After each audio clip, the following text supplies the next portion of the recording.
United, ready to fly. Batman and Robin, we took to the streets, chasing the shadows where justice meets.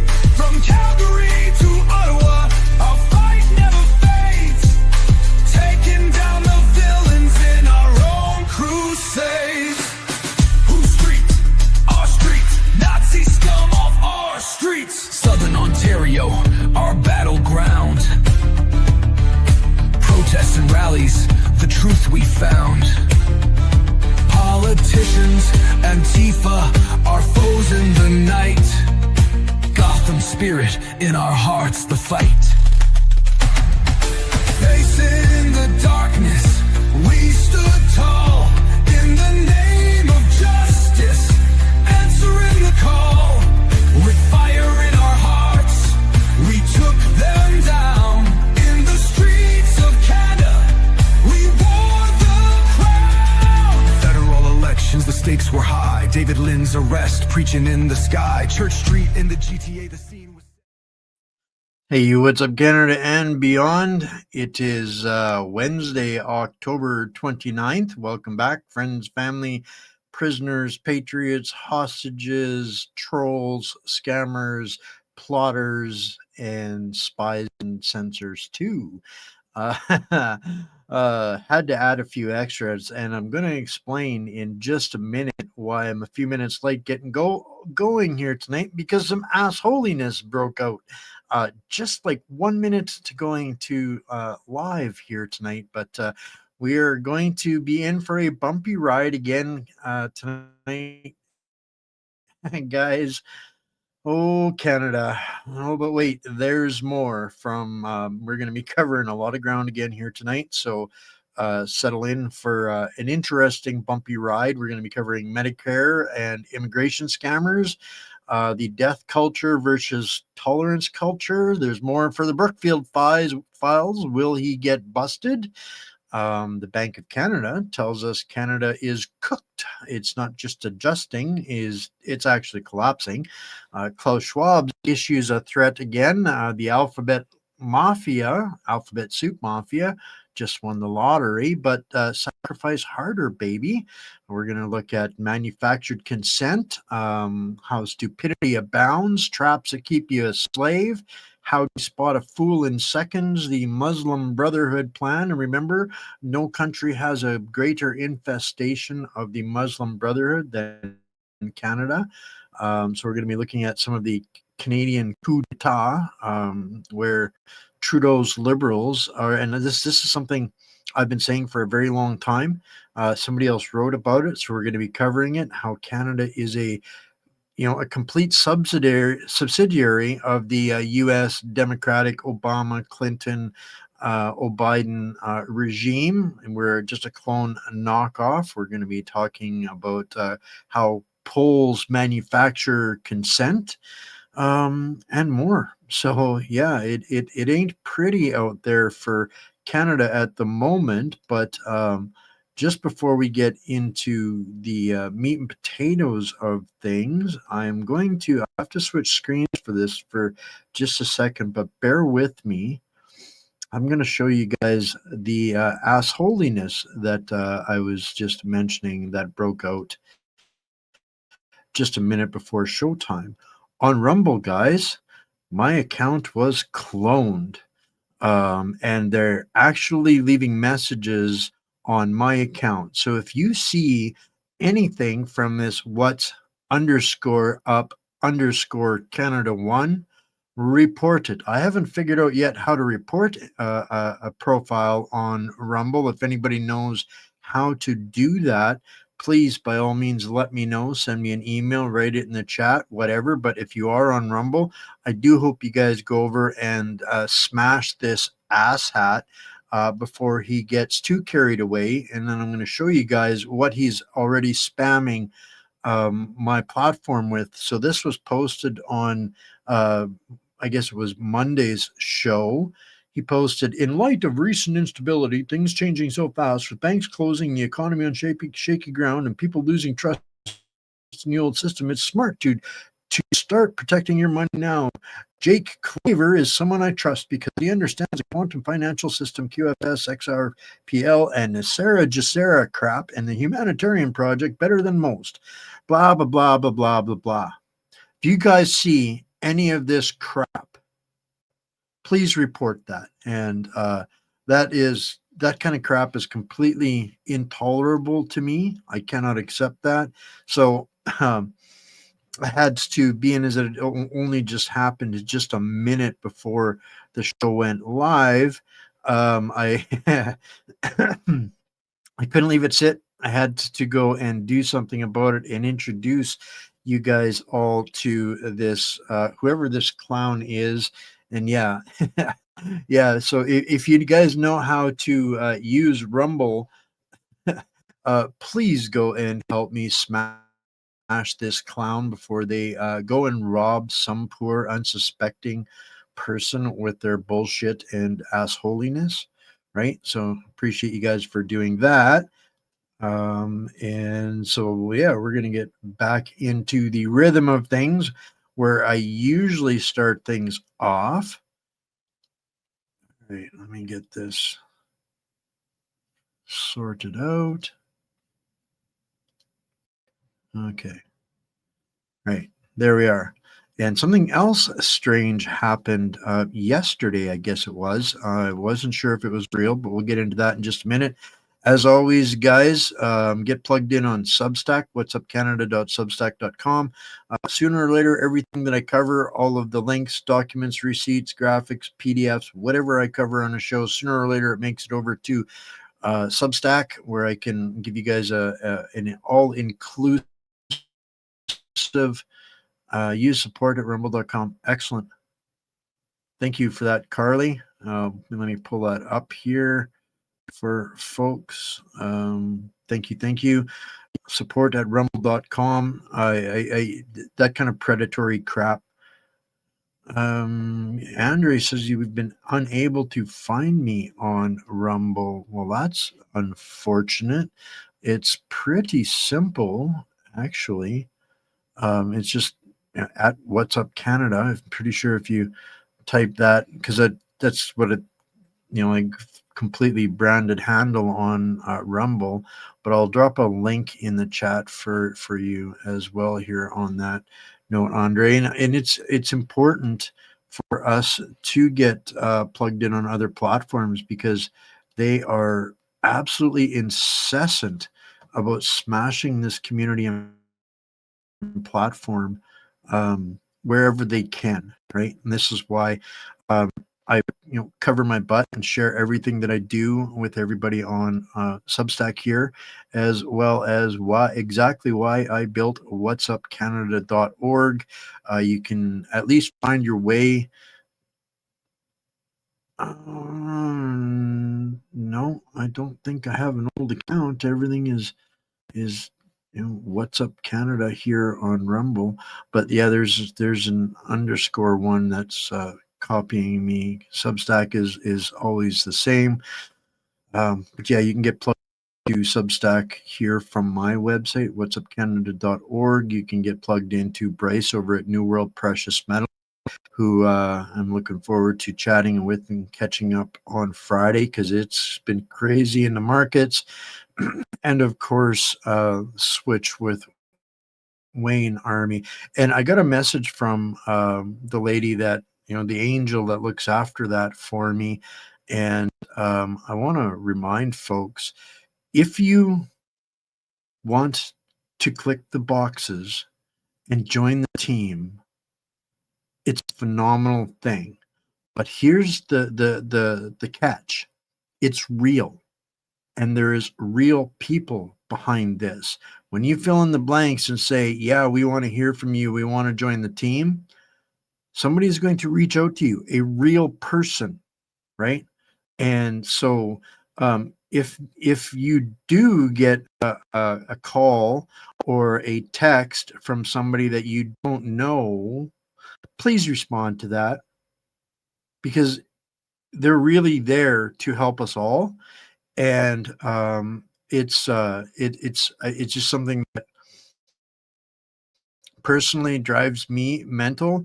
If you don't want to do it, don't fill in the blanks. If you're not curious, don't fill in the blanks. But if you do, expect that somebody's going to reach out to you, and try not to waste their Kim's time. She is such a blessing to me and everybody that is a part of the Switch with Wayne Army.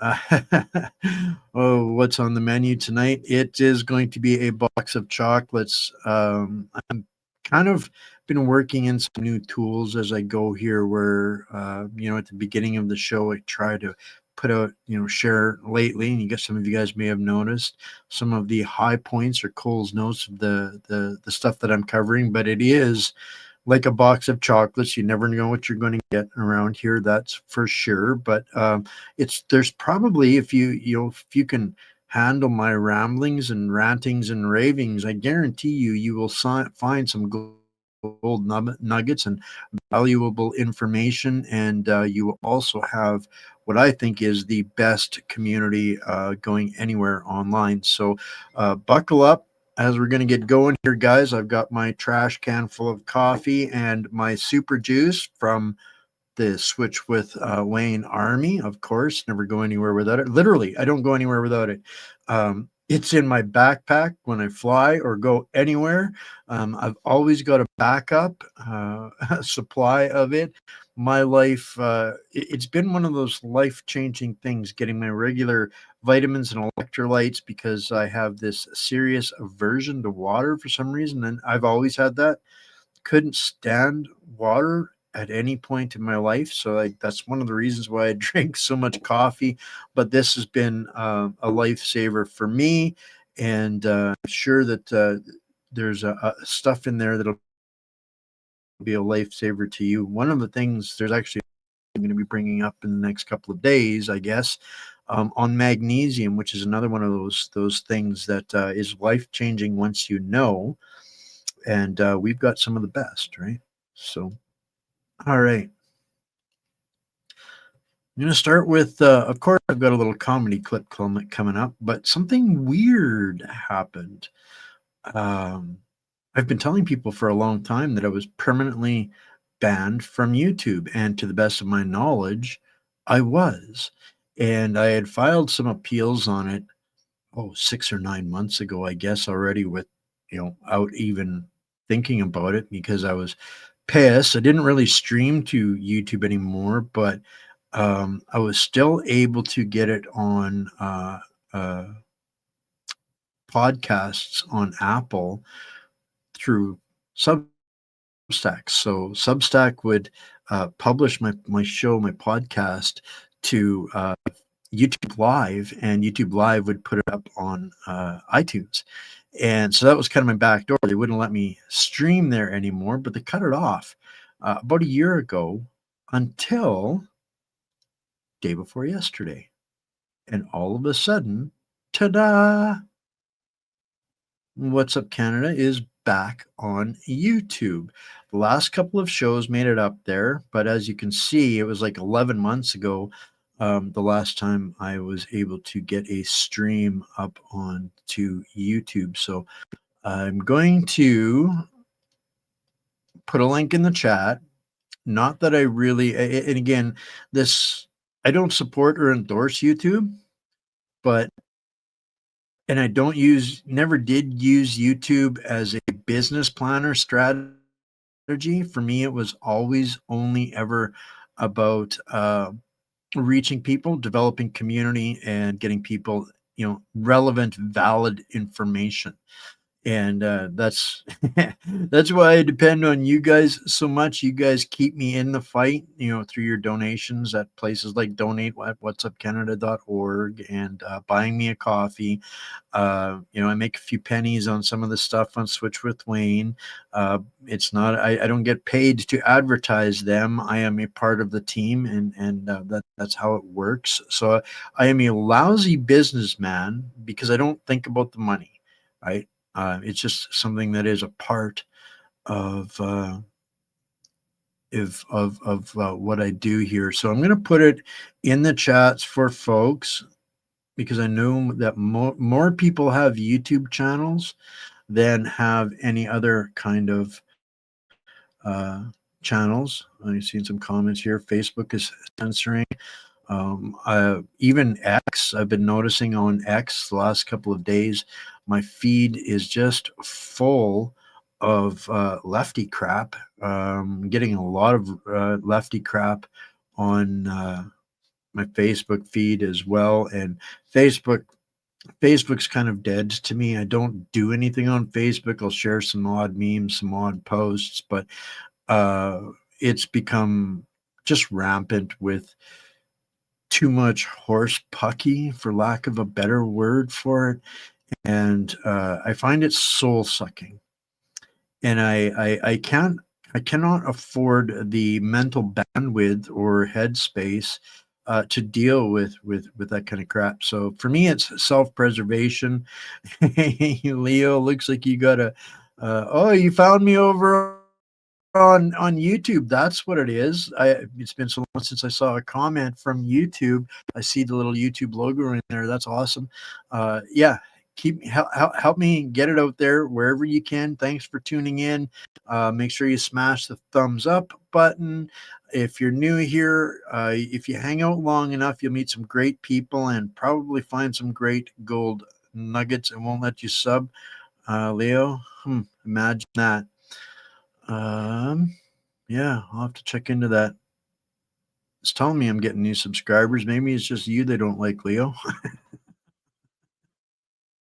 Sure, that wouldn't surprise you either. But yeah, all right. So, are you guys ready to dive into the swamp of that's out here? Right. What do I got first up? I have got a little clip that uh, might seem believable, but it is not. And Facebook's limiting likes and comments. I wish I could say I was surprised, guys. Um, they they don't want you guys communicating. The only reason why they allow this community to still be available on some of these platforms is so that they can monitor and track who is getting the truth. That's what it is. They want to know how many people are learning the truth. So they tolerate me streaming to some of these platforms. That's why the best groups are on Rumble. There's a great group. More and more folks are using the chat that we built on whatsupcanada.org, getting some more people in the community on X. People are finding me this community again, so I'm really super stoked about that because you guys are the best. You guys are absolutely the best. So I'm gonna start with something that's probably gonna make you. Yeah, you are guinea pigs, Hamburglar helper. We all are, aren't we? At the end of the day, just to what measure? That's the only thing that's left for debate. So this clip, I don't know if you guys have seen it, but it is funny and fake, but it sure is believable, and it really had some people scratching their heads, thinking maybe Rosie O'Donnell had flipped her mental midget mind. But no, this is fake. I have to say, Katy Perry and Justin Trudeau are a disaster, tailor-made for each other. Katy Perry, the singer who once swept the world with her California Girl image, sings about environmentalism and equality in public. Yet in reality, she indulges in wild parties, flies private jets, and flaunts luxury goods, everything completely at odds with the ideals she promotes. She hides her selfishness and hypocrisy behind a sweet smile and sparkling stage performances.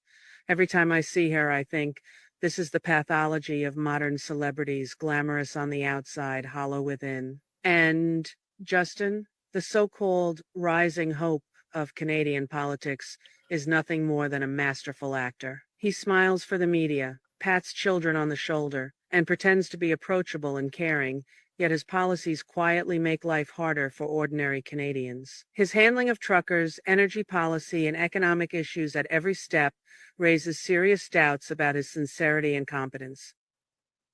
He is absolutely a walking, talking disaster, and the two of them together are a match made in Hades or hell, however you want to describe it.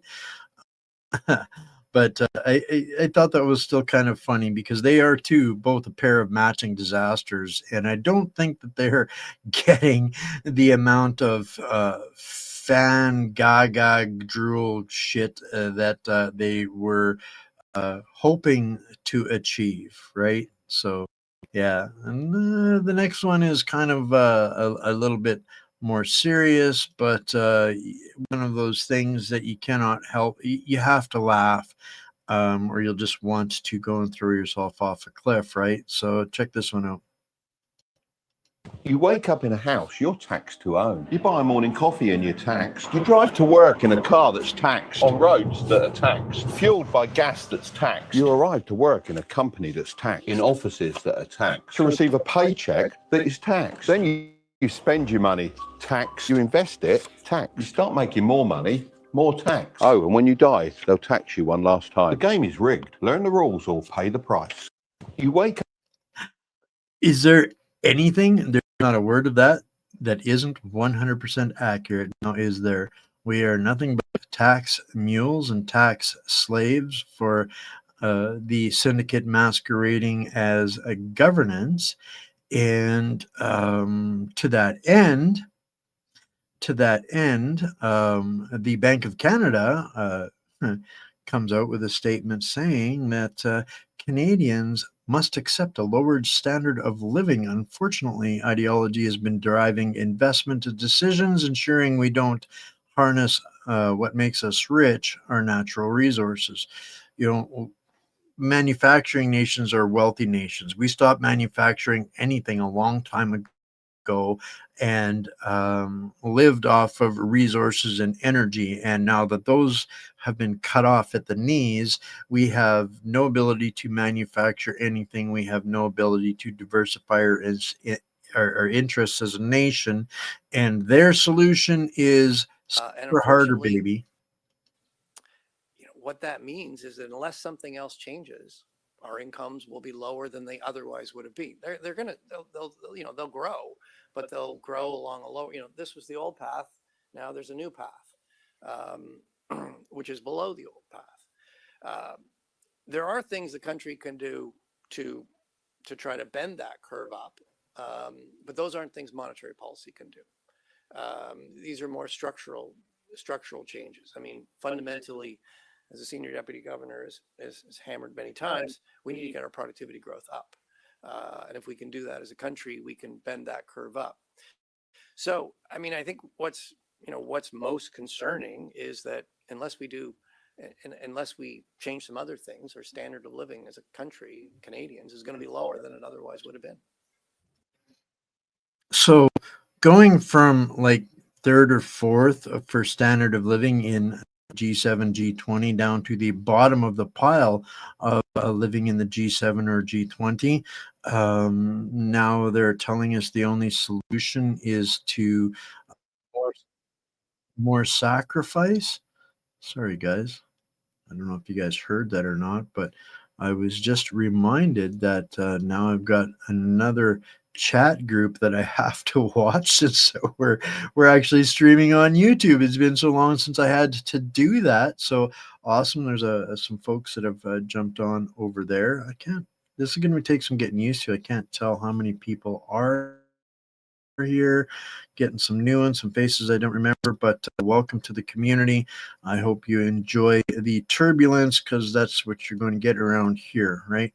So up next, I have got a clip from our friend John Bolton in Alberta, who says that we are run by stupid people, and I think it's pretty, or ruled by stupid people, and I think it's pretty hard to argue with him. So we'll check this clip out and digest it right after.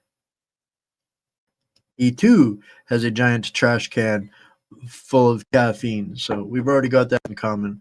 I got to get a hold of John and get him on for a show and a discussion. I think you guys would really like that. Hi, it's John, and welcome to the channel. 4:25 a.m. Tuesday, October the 28th. I hope you're having a great start to your day today. I do have my big blue mug of coffee with me today. I tip it to you, and I had another video ready to go on YouTube in about 5 minutes. I'm holding off on it. I'm very proud of it. I think you're going to like it. I'll get to it later.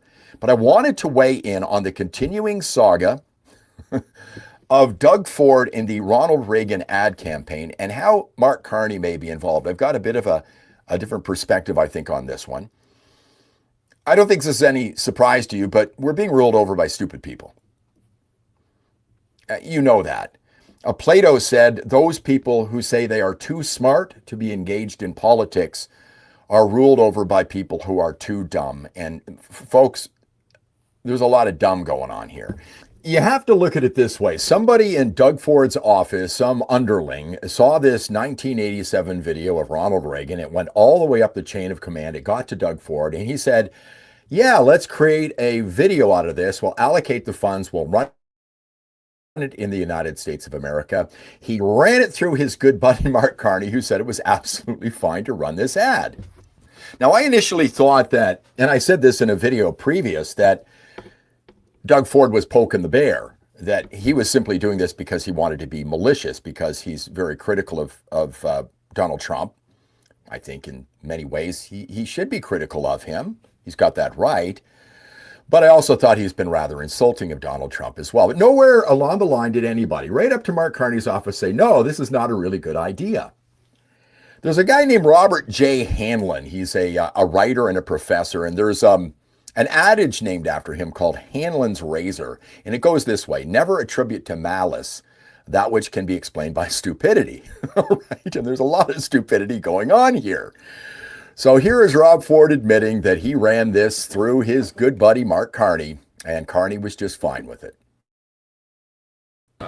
About you and about this situation, but how are relations with the Prime Minister? Are things strained now because of what's happened? Not at all. He saw the ad before I put it out, so did his chief of staff. They both saw it, and we moved forward on it. But again, we achieved our goal. As we say, mission accomplished. It was done. They're talking about it in the U.S., and they weren't talking about it before I put the ad on. So I'm glad that Ronald Reagan was a free trader. So no one in Doug Ford's office, or Doug Ford himself, or Mark Carney's office, or Mark Carney himself thought, this might not be a very good idea, knowing Donald Trump. We have to negotiate a trade deal here. It's important to Canada. It's important to Canadians. But what's even worse is the fact that Doug Ford is standing out there and bragging about the number of hits he's got on this video like it's some kid in a TikTok video.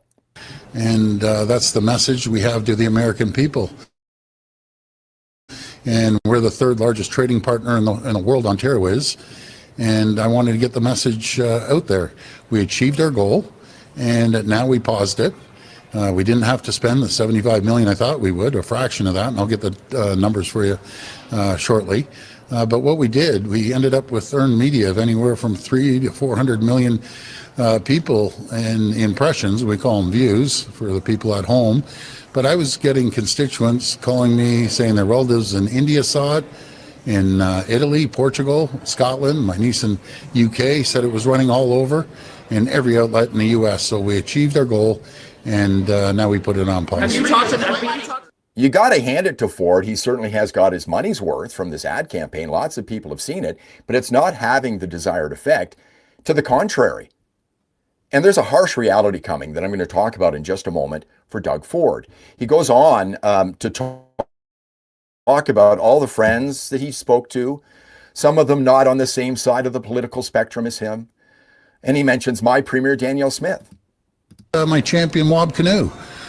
He's 100% behind it. Another champion, Premier Eby as well.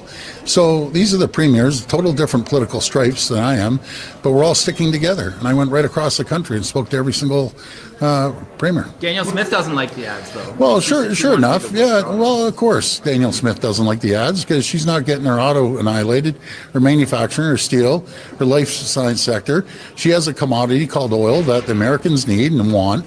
So she's going to be fine. Ontario won't be fine if we sign a lousy deal. I'd rather have no deal than a terrible deal that will cost jobs here in Ontario.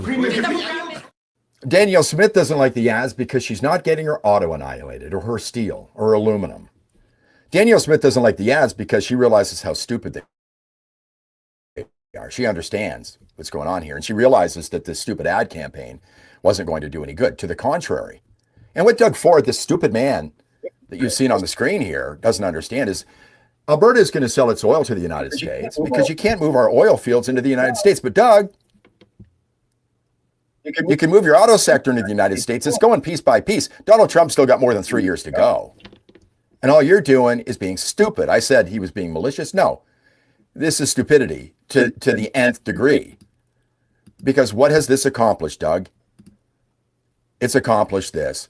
Trump won't meet Carney for a while, as Canadian PM says they were close to a trade deal. Meanwhile, on the other side of the country, another stupid politician. The entire idea behind Premier Ford's advertising campaign, although I acknowledge ours was of a decidedly different scale, is to get the message out to Americans about the impact of tariffs on Americans. The only people paying the additional 10% that the president announced the other day are Americans. Their prices are going to go up. So let's double down on the ads, says the stupid man out on the West Coast. Let's double down on the stupidity, triple down on the stupidity, I guess you could say. Now, I said that this wasn't malicious, it was stupidity. It can be both things, I guess. But it might be another thing as well. Maybe we're missing something here. Why is this happening? Why did no one say, stop, not a good idea, all the way up the chain of command, right to the Prime Minister's office? Is this all done by design? Yes. We know, you know, that Mark Carney got elected because of Donald Trump. And if Donald Trump goes away, an election could be coming, folks. So Doug Ford says, I'm going to put out these ads. And Carney says, go ahead, Doug. It just keeps the elbows up people in Mark Carney's lane. It's all done on purpose. Here's the pleb. Mark Carney, let's destroy Canada. Doug Ford, I'm in. Tell me what you think. What I think I'm going to dive into a little bit more tomorrow night when I get into a little bit more of why this is not stupidity. It's 100% by design. But one of the reasons I love these independent truth communities is people have longer memories than what the internet wishes. And it appears, or there are allegations out there that Doug Ford, for $75 million that he took to spend on that ad, copied an old CCP ad. It wasn't even original. It's actually a copy of an old Communist Chinese Party advertisement against right. It's just I'm not sure who they were campaigning against with CCP for that, but yeah, just kind of a story that's been coming out today that when you can literally overlay it onto an old CPC ad, and yeah, it only costs us all $75 million, right? All right. So, oh, but wait, under the oh, but wait, there is more category. As expected and predicted, First Nations file lawsuit demanding Aboriginal title over lands in Western Quebec. That's, they're doing pretty well on George Soros's most successful lie and propaganda campaign. That I think it was something like 231 or $36 million that George Soros gave Huffington Post, and shortly after that, these two Huffington Post writers started freelancing and concocting the residential grave school hoax that has now progressed to them legitimizing suing all of Canada for all of Canada. And people, dismiss, like the lady we heard from last night, literally saying, we want it all. We want it all, right? So, what do I got next? you know, oh, but wait, there's more for sure. There's always more before we get into the Carney shenanigans. The point of the announcement from the Bank of Canada was they're cutting rates from by 0.25% to 2.25%. That's the second consecutive cut. They say it's to help a period of adjustment. The translation is that we broke the economy. The inflation is up, growth is down, tariffs are up, confidence is gone. Canada isn't adjusting, it is collapsing. And I do 100% believe that that is Carney's mission. We've talked about that since before he even was appointed, right? So much corruption, so much corruption. No nation can survive the amount of corruption that Canadians are facing and trying to survive around. And got a next one here you guys maybe didn't see coming. You won't be surprised. It's, you know, at this point, nobody is shocked by the, oh, but wait, there's more. It's not even funny anymore. And this is just another case of exactly that kind of corruption. Sorry, Nikki. Lots of corruption again. This one's going to probably blow your minds, though, before we get into more specifically Carney and Brookfield's corruption. This one affects everybody. Dr. Nad, the Federal Interim Health Program is administered by the Federal Immigration Department for individuals not eligible for provincial health insurance. It includes coverage for refugee claimants, even if their claims are later found to be bogus. According to the government, the cost of this program was $800 million last year. $800 million. This is up from $66 million in 2017. Do you have any indication why the cost of this program has skyrocketed? Again, I think that there's probably a multifactorial basis to that. One, there are probably more people entering through these programs. But two, I would also say that physicians, as is uninsured, and there's less accountability, physicians are more aggressive with their billing practices in this, and it's hard for you. More aggressive billing practices, which is code speak for people are taking liberties with their billing practices, and it's now gone from $66 million to $800 million. That's coming from you guys On these programs and services. So I believe that it is inefficient and poor use of resources. Dr. Nad, again, are doctors charging higher rates for services charged through the Federal Interim Health Program compared to the standard provincial rates charged to Canada patients? Yes. There you have it. They are what's, and it's interesting that there are still a few good doctors out there, but they are few and far between. Most of the best have already fled or were shut down, disposed of during COVID. So we've got these morally vacant, ethically corrupted, systems that are left that,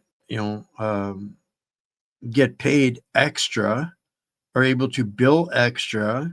And people wonder why when you go into the medical system now, you become captured.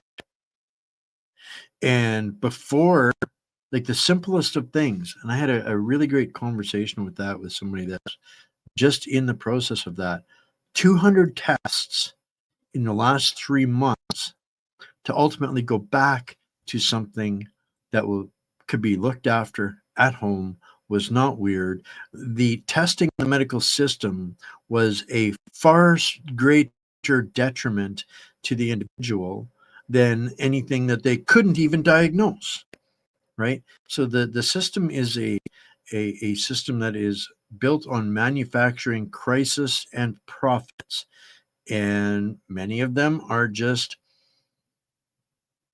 writing it off to the immigration system and making bank off of so much of it, right? And I have my own experience with that. really, really sick for 3 years, cost me my company, and in and out of emergency, uh, systems collapsing, and they ran me through the hoops and all these horrible medications that just made me absolutely disgustingly ill. And until this is, I guess, the moral lesson in the matter, I had a complete revolt while I'm in the hospital emergency room again, and another new doctor didn't know his ass from a hole in the ground, slides in with a hula shirt and sandals and rolls over and tells me the first thing as he's walking in the room that he's gonna jam digits up my nowhere places, and I freaked out, and I I freaked out in epic capacity considering I was laying on a slab. But at the end of the day, the doctor was replaced with a legitimate doctor, and this was the shitty part. After 3.5 years of dealing with that, he said he would get to the bottom of it, and he came back the next morning and he found the problem in the very first tests that they had done on me. And a couple of days later, the problem was absolutely remedied without surgery. They had me convinced I was dying. I felt like I was dying. My systems were collapsing, all by mismanagement of the system. So, um, you know, if you guys caught the interview that with Sasha Chupova, I wasn't kidding when I said that I would rather wear a medic dealer bracelet saying, "Don't you dare take me to the hospital if you find me anywhere," because all they want to do is kill me. Right? That's kind of genuinely how I felt, and how I still feel about that. Which leads me, that's kind of a long segue into the next story, but the next couple of stories actually is something that I find personally the most offensive, heinous, evil thing that is going on in Canada. By that, I'm talking about the MAID program. Um, People like this one tell me that's not a psychopath. This doctor is helped, which means she's murdered more than 400 patients. So far, 90,000 of them. I don't personally see that a whole lot different than butchering of babies, like we heard from Tucker last night. And, it was mentioned to me last night that we had a death culture here. And I don't want to believe that. I think we have a tolerance crisis. People are so demoralized and damaged that we will tolerate the intolerable, right? This lady calling her a doctor gushes about how much she enjoys killing people, right? And it's 90,000 of them. All this assisted suicide has been a boon to organ donation. A Dutch study found that Canada is now the global epicenter for organs harvested from people who have died by assisted suicide. Canada is a human butcher shop selling off organs. That's what Canada is. That's what Canada's medical system is. So is it any wonder that they try to manufacture crisis in anybody that goes into the system so that they can ultimately funnel them into that murderous agenda? Organ donation from assisted deaths, highest in Canada. Canada leads world in organ donations from euthanasia. That was in January of 2023 already. So this has been going on for far, far too long already. The government of Canada highlights key progress in support of organ donors. Ontario man granted euthanasia for controversial post-COVID vaccination syndrome. The case is among several highlighted by an Ontario MAID death review committee involving people who weren't terminally ill.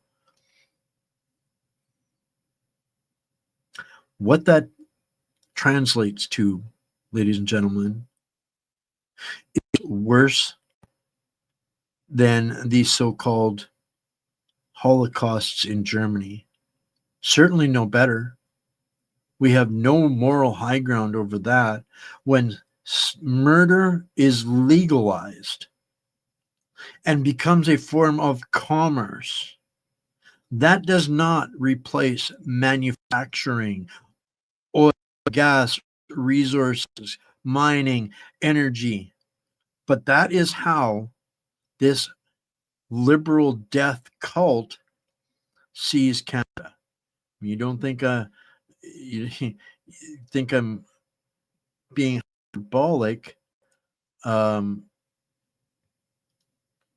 got a short clip here from a 1-hour testimony by Kelsey Sheeran. All right, guys, I'm just going to play this 7-minute clip for you guys where she's testifying in hearing.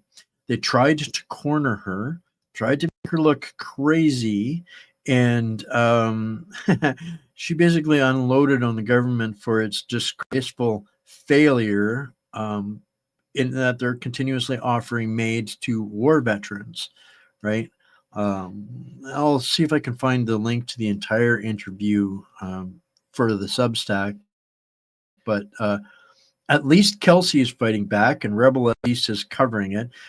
It's, to me, it's like we've talked about this here for a long time on this platform, further back than 2023. These are the things that we tried to explain to people that were covering that this stuff was coming, and we got censorship, attacks, and abuse for trying to explain to people that Canada is the Soylent Green capital of the world. We are literally murdering people so that they can harvest their body parts, and then we think we're somehow better than China or the Nazis. That is intellectual dishonesty that is going to take people straight to hell, and our country included. Hi, MPs. I don't know if you know who I am, but hopefully by the end of this, you won't forget. I know it's easy to forget who we are, so let's see if this one sticks. I served my country at the age of 18. I went to war on behalf of you. A war I now know, and so many of us know, was built on lies. I've buried friends under the same flag hanging in this room, and I've watched the same flag burned outside these walls while you all stand silent calling it freedom when we all know it's terrorism. Here's the truth. Canada doesn't count veteran suicides. You never have. If you don't count us, then you don't have to admit that you failed us. Every single day since Afghanistan, another Canadian veteran dies by suicide. Sometimes 2, sometimes more, but you wouldn't know that. And the government of Canada still refuses to track it, publish it, or face it. You hide behind one outdated study from 2016, and that is not enough. It's cowardice. We came home to neglect, bureaucracy, and betrayal. And when veterans reach out for help, this government sends investigators, not healers. We're followed, watched, drugged, and not treated. And when that doesn't work, our system offers us death. I helped break the story when Veterans Affairs began offering MAID to this lovely lady right here on my show. You said it stopped. Fun fact, it hasn't. You're still offering MAID, still issuing now NDAs and payouts to shut us up. I know this to be fact because everyone comes to me privately. Over 20 veterans have confirmed been offered MAID, and I have the proof. And I have proof of more. Offering death to the people you sent to war is moral rot, and this government is full of it. It's betrayal of the highest order. And offering MAID to people with PTSD is absolutely insane. Research shows 46% of those with PTSD have suicidal thoughts alone, and 19% attempt suicide without even being offered. It's much easier if you just dangle a carrot now, isn't it? See, you don't really need to offer them a needle, a paralytic, or a drug that fills your lungs as you drown to death in your own fluid. You can just, offer them help. Instead, you threaten our benefits if we speak out. I know this because you send PIs to follow me around. And you threaten me in emails, and your own MP and your own Prime Minister has done it. I know this because I also have it in writing. Your silence with us is just bureaucracy and fear. And your Veterans Affairs Minister, a figurehead with zero credibility, blocks veterans online for telling the truth. I also know this because she called for a photo op with me. And when I said no, she began blocking my posts on social media for me calling her out for her hypocritical continued behavior. Because weak leaders like Jill McKnight breed case managers who think they can get away with anything, including to offer us to die. One of the reasons I say this so confidently is because I just did a press conference this morning with MAID and the expansion you guys are all wanting to roll out. At the same time, which is really fun, Senator Pamela Wallin of Saskatchewan is facilitating a backdoor closed meeting with MPs and senators with Canada's government-funded pro-death cult Dying with Dignity tonight, and you can all join. Lobbying our government to continue to expand death as a solution for the disabled, the homeless, mentally ill, and our veterans. The senator who says she cares about veterans' lives built a political platform off of us, and today she is lobbying in another room to kill us. You don't fix a broken system by euthanizing it, people. And while you fund death and continue to expand in 2027, you deny life-saving treatments. I don't know, psychedelic-assisted therapy, let's take that. A proven peer-reviewed study and treatment to treat PTSD and depression. Other nations across the globe not only study it, but successfully use it. And Canada continues to bury it in red tape. I know this because I am the only person in Canadian history to legally receive medical psilocybin outside of a clinical trial. Before I was approved, Health Canada offered me electroshock therapy, and I am so sorry they offered that to you, don't you dare. There are other solutions, people. So think about that. This government would rather electrocute somebody who has a traumatic brain injury's brain into absolutely nothing instead of offering me a plant. One of the reasons I'm alive, and only reasons I'm alive, is because of Apex Labs fought through the extensively difficult special access program, not this government. They actually did everything they could to stop me. Every treatment that has helped me has come from outside of Canada, except for Dr. Greg Passy in Vancouver. Paid for by Americans like Heroic Hearts Project, Defenders of Freedom, and private donors, not this government. While you hand out opioids and vending machines, acting like you're helping, we're begging for actual solutions you refuse to provide. This is what betrayal looks like. You spend $32 billion a year on Indigenous and veterans programs, yet the money never reaches the people who needs it. It dies in committees like this, paperwork, and photo ops. Meanwhile, $500 million go to foreign wars, while the soldiers who fought for this one can't get basic care. So let's be radically honest here, shall we? This room, this hearing, is theater, and every single one of you know it. Because somewhere in this country that used to look and act, smell, talk, and walk like Canada, a veteran won't make it to the morning. A family will lose their loved ones. A child will grow up without a parent, and the void they will leave will never, ever be filled. It won't be because they were weak, not because they didn't try every single minute of their life just to keep breathing. It will be because this country that sent them to war and keeps sending kids to war built on lies refuses to bring them all the way home. And it will be your fault. The blood will be on your hands, not mine this time. And I will tell anybody who asks if they want to join, don't. They will leave you to die and step over your body to hand an immigrant your benefits, the ones you fought your whole career for. Veterans aren't asking for pity. We're demanding accountability. Count every death. Publish the data. Stop offering MAID as a policy. Have we lost our damn minds? Fund the treatments that work. Train actual case managers who speak English and know what we are going through. Stop selling our care to insurance companies like Manulife, because you did that too. You call us heroes when it's convenient, and you call us terrorists when we speak up. That's not leadership, it's shame. We were trained to fight for this country, and now we're forced to fight against it, just to stay alive after serving it. So yes, I live with PTSD, a traumatic brain injury, major depressive disorder, hearing loss, and treatment-resistant depression. But I'm still here. And I will spend the rest of my life exposing this government's failures until no veteran or person in this country sees MAID as way out ever. And if you ignore us after today, every suicide that follows will belong to you. Because what you refuse to confront, you choose to allow. Fund the real solutions. Stop choosing drugs and death over healing and humanity.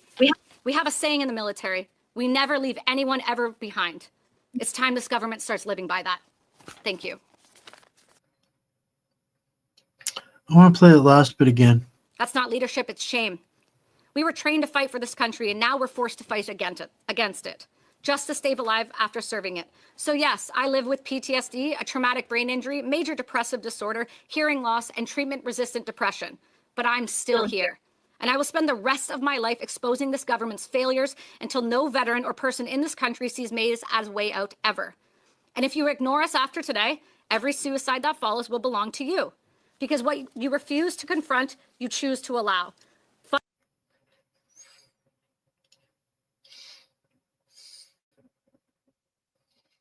What you refuse to confront, you choose to allow. I'm trying real hard not to leak here, guys, because all I could hear was Mr. Trudeau's statement. Veterans are asking for more than we have to give. She goes into a lot more depth and a lot more detail. And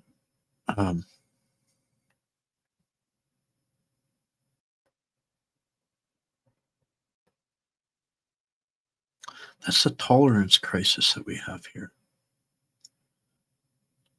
I understand that people are fighting for their survival. But the refusal to confront is the part that I have a problem with. And like her, absolutely silence is consent. Like her, I swore the rest of my life to holding these people to. I'll never forget. That was with Dr. Peter McCullough when we were covering all of that murder of Canadians through biological warfare programs profited on by our government. And now they're eliminating the witnesses and the evidence of all of their dirt. And I have a real issue with folks that refuse to confront the evil that our country has become. So I hope you guys help me get this message out there. I will never stay silent. I'm working on a podcast with her on setting something up. We've been chatting a little bit.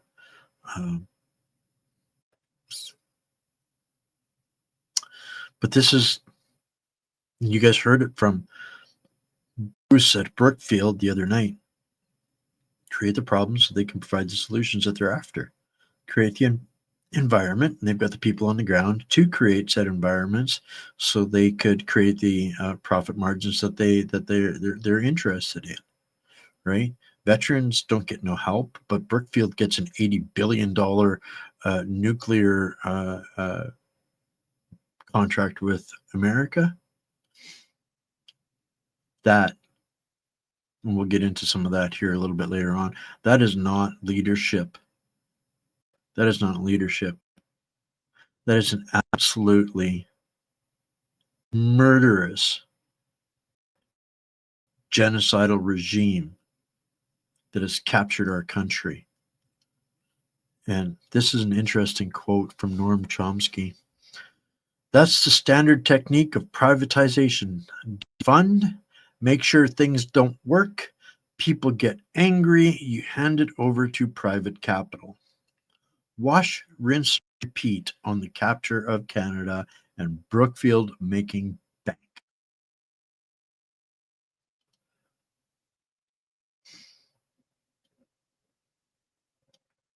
Think I'm crazy? Anybody think I'm crazy?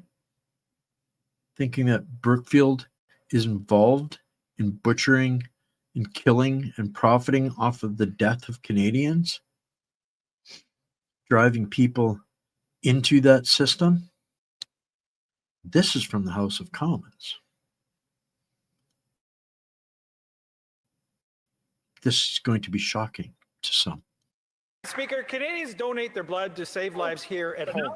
But now we learn a foreign drug maker named Grifols is profiting off plasma donated through Canadian Blood Services without donors knowing. Canadian Blood Services promised that none of the plasma collected from Canadians would be used in products sold offshore. That promise has been broken. Does the Prime Minister agree that plasma donated through Canadian Blood Services should stay in Canada? Yes or no? The Honourable Parliamentary Secretary. Madam Speaker, I thank the honourable colleague opposite for his question. Canadian Blood Services is responsible for managing Canada Blood System outside of Quebec at arm's length, and it operates on behalf of the provinces and territories. As Canadian Blood Services moves forward in its agreement with Grifols, we would strongly recommend and encourage it to follow the promises made when it signed the contract in 2022 to ensure the blood products are manufactured exclusively for Canadian patients and to establish the in-Canada supply chain necessary to produce them. Honourable Member for Riding Mountains. Madam Speaker, Canadians are outraged to learn that Grifols, a foreign company, is making money off their blood donations without their knowledge.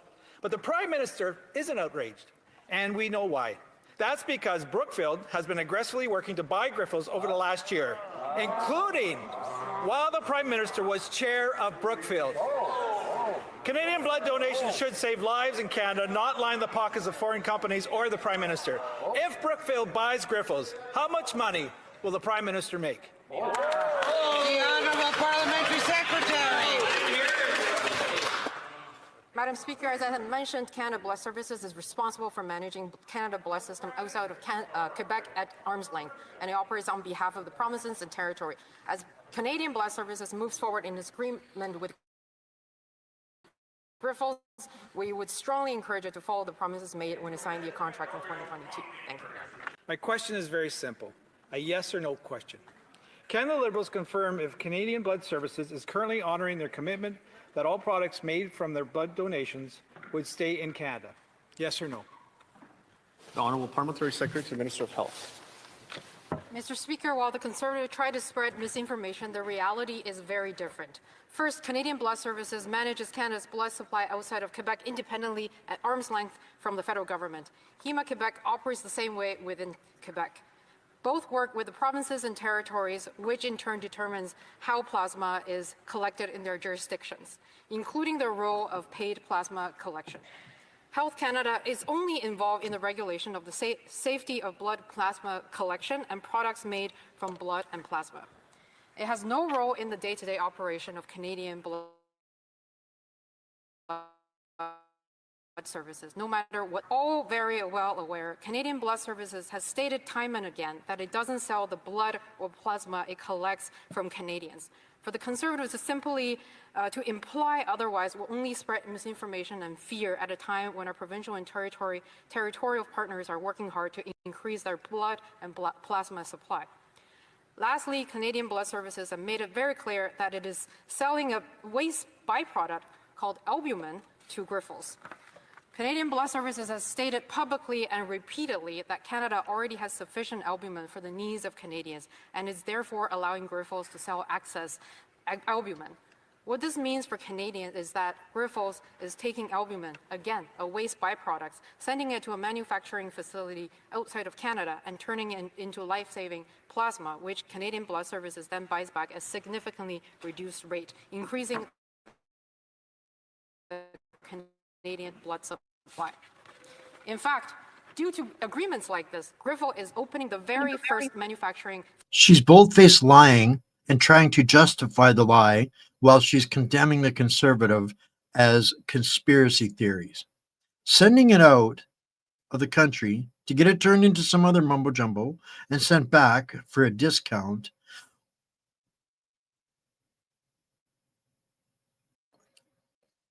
It's just beyond comprehension to anybody with a moral or ethical fiber in their bones. When are we going to learn? The tainted blood scandal.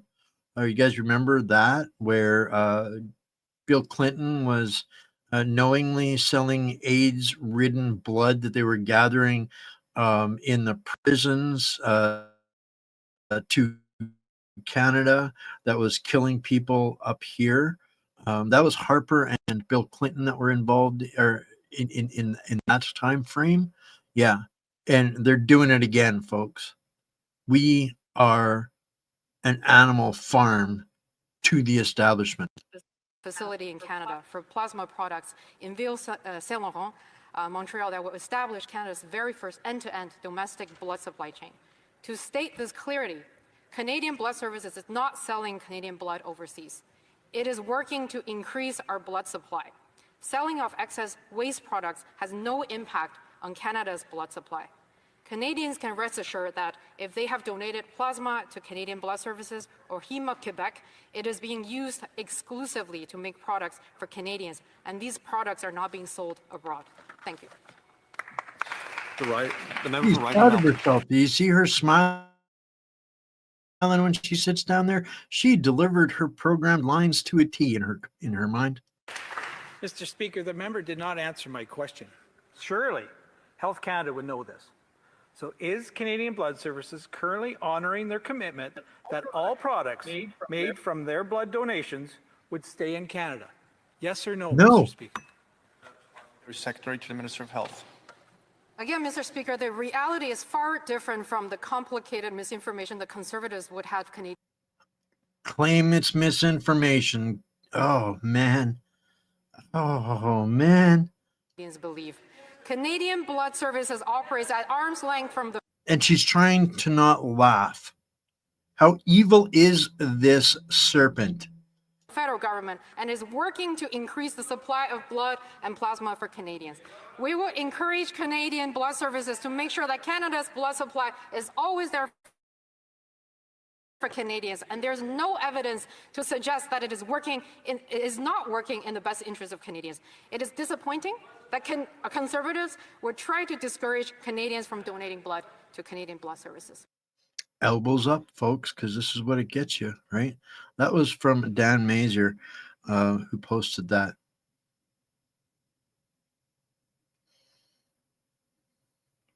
There is, Michelle, gave me and I had a really deep discussion on this some time back, that we good people have no idea how evil can be because we can't understand it. Right? We're not processed. We're not hardwired for that. But what we just heard there, probably a Chinese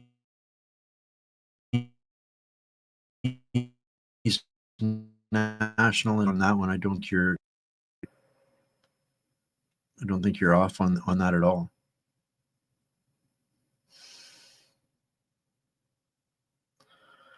Right. But everything that they do, they lie about and accuse people of conspiracy theories, misinformation. And then they censor anybody that wants to talk about it because they've decided, those Chinese nationalist plants or whoever it is that they're clone troopers for, have decided to cover it up, right? So up next, and this is where we're going to get into more Brookfield. Oh, but wait, there's more. That's just one more Brookfield story.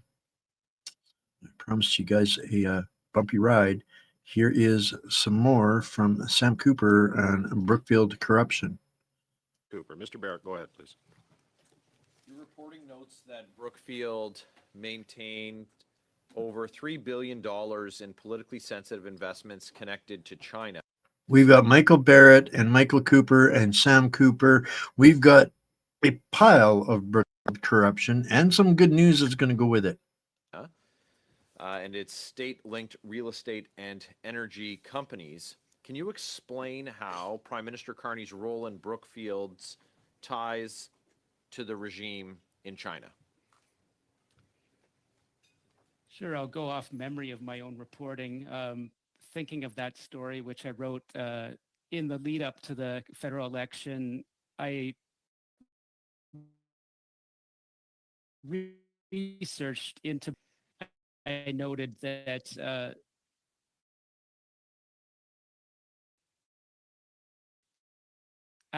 Brookfield had made very substantial China-based real estate investments, and due to my knowledge of Beijing's United Front networks, I noted that one of the key Hong Kong investors connected to the projects in which Brookfield was investing was part of China's political consultative conference.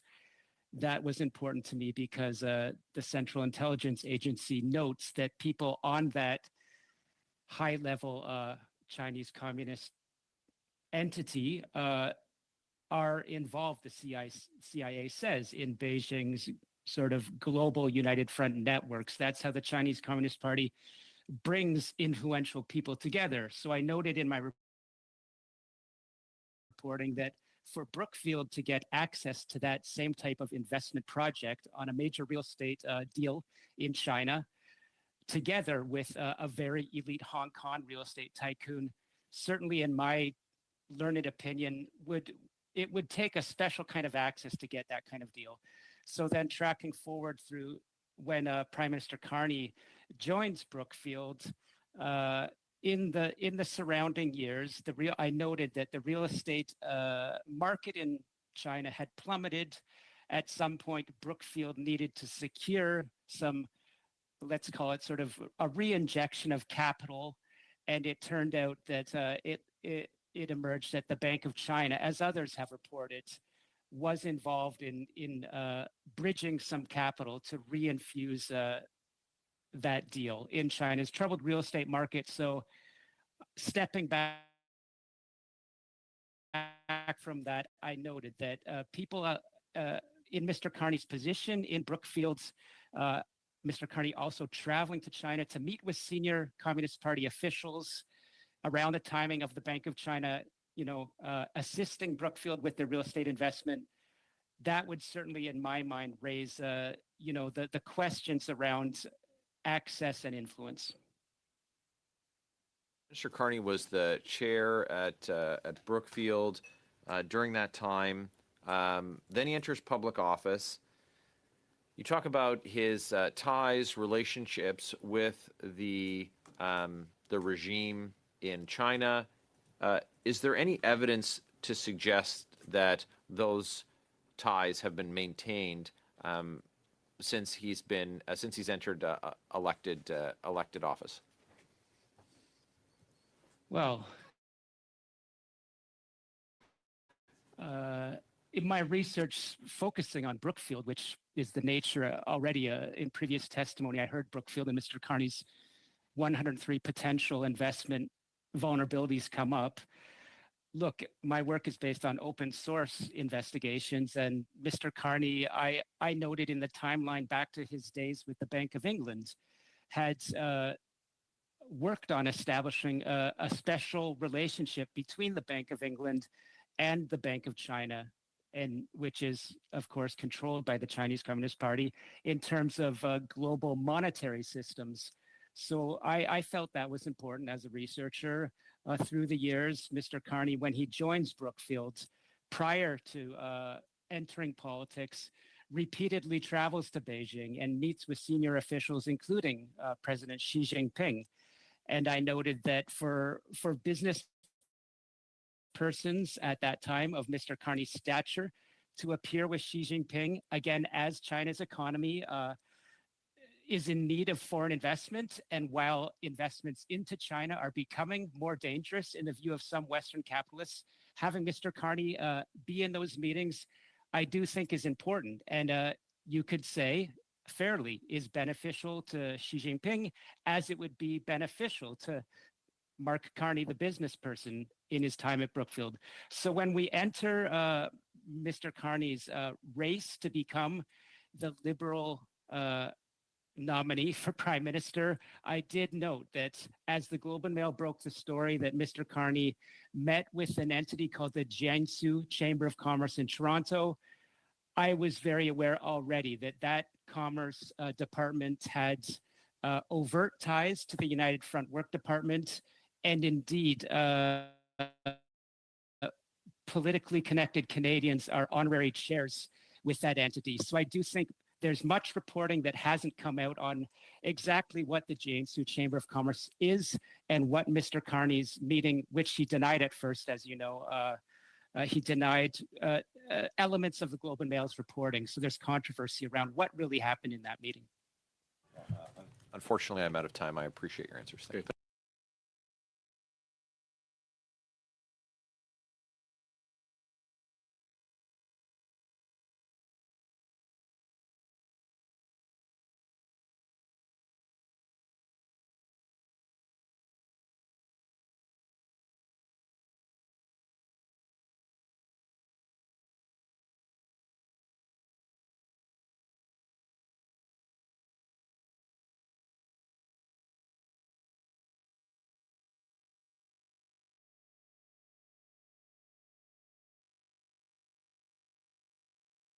On page 12 of your report, there is reference to Brookfield's tax gap over the last 5 years between 2017 and 2021. Just so that I'm clear on what a tax gap means. My apologies, guys. I had my mic muted there for a second. I was just going to let you guys know that before we get into the good news, I've got the Alphabet Soup Mafia winning the lottery. Thank you again, Mr. Mark Carney and Jason D. Champagne. But this is about his tax havens. So it doesn't matter which lens you look at this creature from and his corporations. They are absolutely purely disaster for Canadians. Denny put a comment on the chat. Who is the biggest threat to Canada? And what were the choices there? The CCP, globalists, or Islamists? What do you guys think it is? Right? Which do you think? I'll get back to the video here. Actually, I'll start it again because it probably won't make sense again now. And I'll try not to forget to unmute my mic. On page 12 of your report, there is reference to Brookfield's tax gap over the last 5 years between 2017 and 2021. Just so that I'm clear on what a tax gap means, it is measuring the difference between taxes actually paid and taxes that would have been paid if the statutory Canadian tax rate had been applied to profits reaped. Do I have that right? That is correct. Okay. And according to your analysis, or the analysis cited in your report, Brookfield's tax gap in just 5 years between 2017 to 2021 was over $6.5 billion. Is that right? That's correct, and that was based on research done by the Canadians for Tax Fairness and by some analysis from the Toronto Star as well. So it would be fair to say that the extent of Brookfield's tax avoidance, taxes that it should have otherwise paid in Canada in just 5 years, was over $6.5 billion. 6.5 with a B billion dollars. Yes, I mean, the tax gap is looking at the statutory rate, and there are some reasons why companies, legitimate reasons why companies pay below that, but that's an indication of a major underpayment of taxes that, in the spirit of the law, should have been paid in Canada to finance public services in Canada. Yeah, I'd say $6.5 billion is a lot of money. Would it be fair to say that Brookfield is Canada's largest tax dodger amongst corporations? It has been labeled as such, and if it's not the largest, it's clearly in the very top tier. Well, your report cites 123 of Canada's largest corporations, and it found that the largest tax gap for 2017 to 21 was none other than Brookfield, right? Correct. Thank you, Mr. Chair. The biggest tax frauding company in the world, or in the country, I should say, excuse me, is the company that the Elbows Up group justified electing him for being so financially prudent and smart. Remember that? The election guys? Oh yeah, Mark Carney's a banker. He's smart. He'll fix this country. No. He's just already looted $6.5 billion from this country. And but wait, there's more. But there is some good news on the Brookfield front, and I'll share that with you guys here in just a second after we hear about the good fortune of the Alphabet Mafia, the Alphabet Soup Mafia. 2025 will include generational investments designed to grow our economy and build a stronger Canada and even a stronger Canadians. Every person in our nation, regardless of their gender, regardless of their background, regardless of their identity, must be able to live free from violence and harassment and to participate fully in our country's success, in our country's future. The sad reality, is that we're still seeing incidents of gender-based violence in our country, as well as rising hate and violence targeting 2S LGBTQ+I communities. Alphabet soup. The alphabet soup community Are a stark reminder that equality and safety, I insist, equality and safety must continue to be defended. That's why in Budget 2025, we'll provide sustained funding to advance equality and inclusion across Canada. This serious long-term commitment will ensure constant progress towards equality and safety for women, for girls, and for 2S LGBTQI+ people. And I think for that, we should all be proud today. This is a moment in our nation history. But you guys know how much they're getting?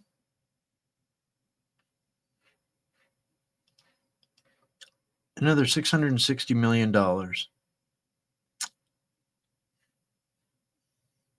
That'll buy a lot of gender equality and support.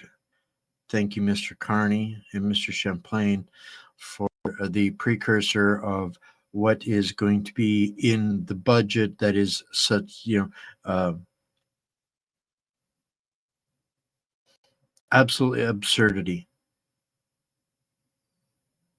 And what we do not confront, we condone.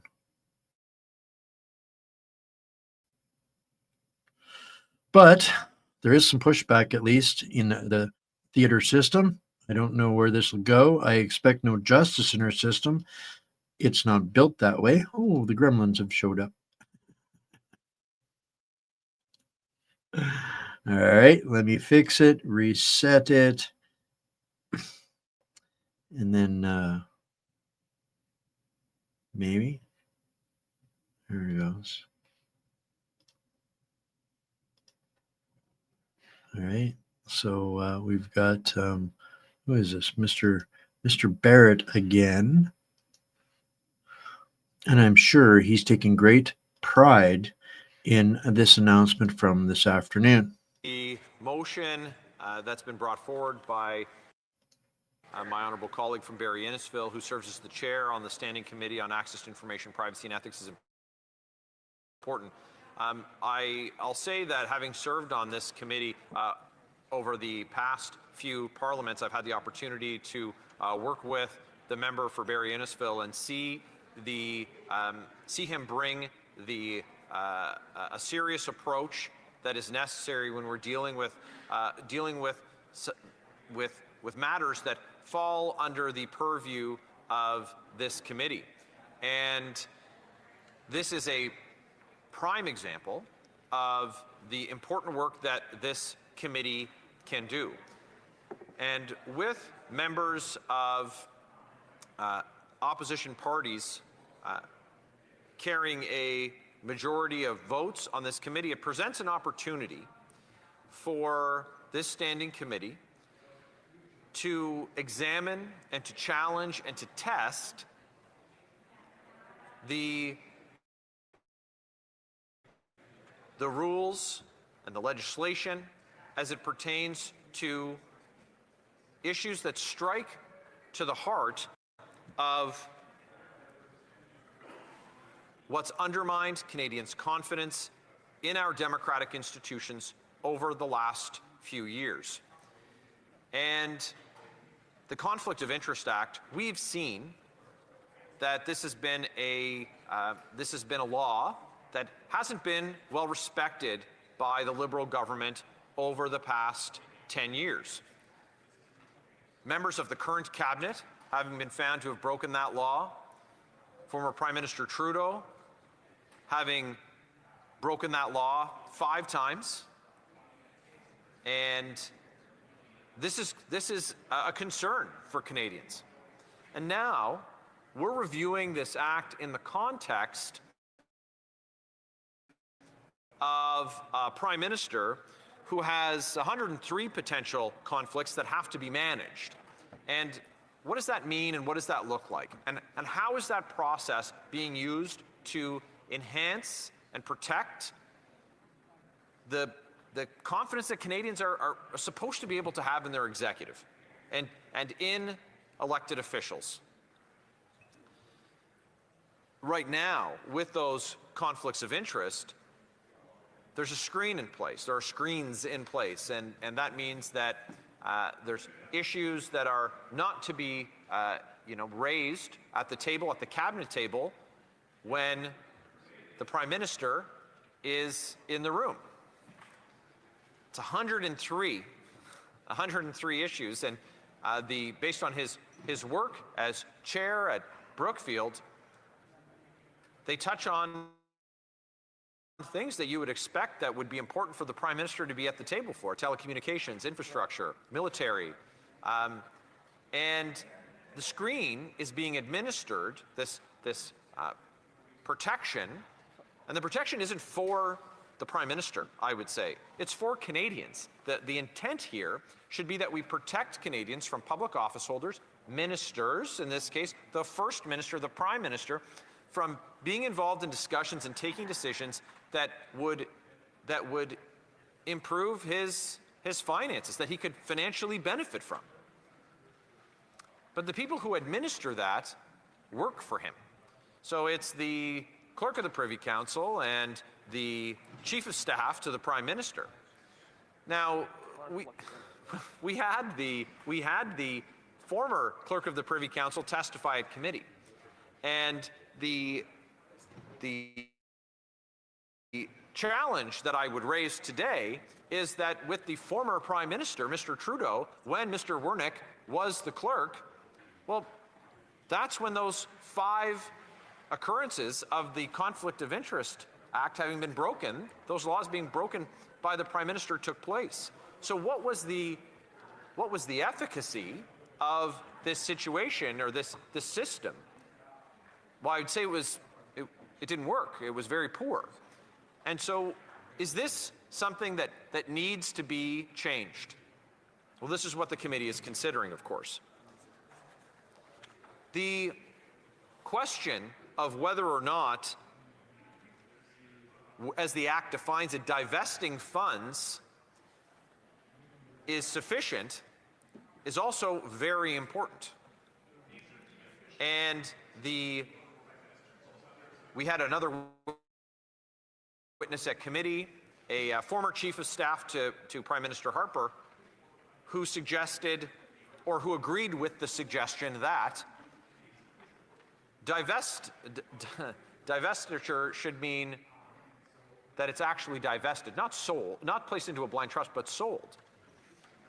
Because with the conflicts that continue to exist with this Prime Minister, that he set up all kinds of funds when he worked at Brookfield, and he's invested in those funds. But the pieces of those funds aren't clear to the public. It's very opaque. Does he continue to hold, through that blind trust, investments in tax havens? Right. We don't know. Should a Prime Minister, by the way, have investments in tax havens? I would say no. They should be paying taxes like everyone else, not using on to avoid paying their fair share. We expect at a minimum that the Prime Minister is going to pay their fair share of taxes. And so we expect that we're going to be able to get some transparency through the reporting process, and right now we don't get that. So should divest mean that they instead sell those controlled assets, not their real estate, not their home, but sell those controlled assets, and then have the investing process carried out by a manager who would operate in the blind from direction from the Prime Minister? What we heard from the current ethics commissioner is that when funds go into the blind trust, that there's not a lot of turnover or churn or trading that takes place, and that they come back out the other side often looking in the same form, the composition of the trust is the same. But I think that you would find that if you looked at the performance of the investments that were made by the Prime Minister that he set up immediately before taking office and then placed into the trust to be managed by someone else, well, the only people who are blind to the full composition of the trust are Canadians. The Prime Minister knows what went in, and he knows what's going to come out. And based on the decisions that he takes, only to be stopped, if at all, by his 2 employees, that their value is going to increase.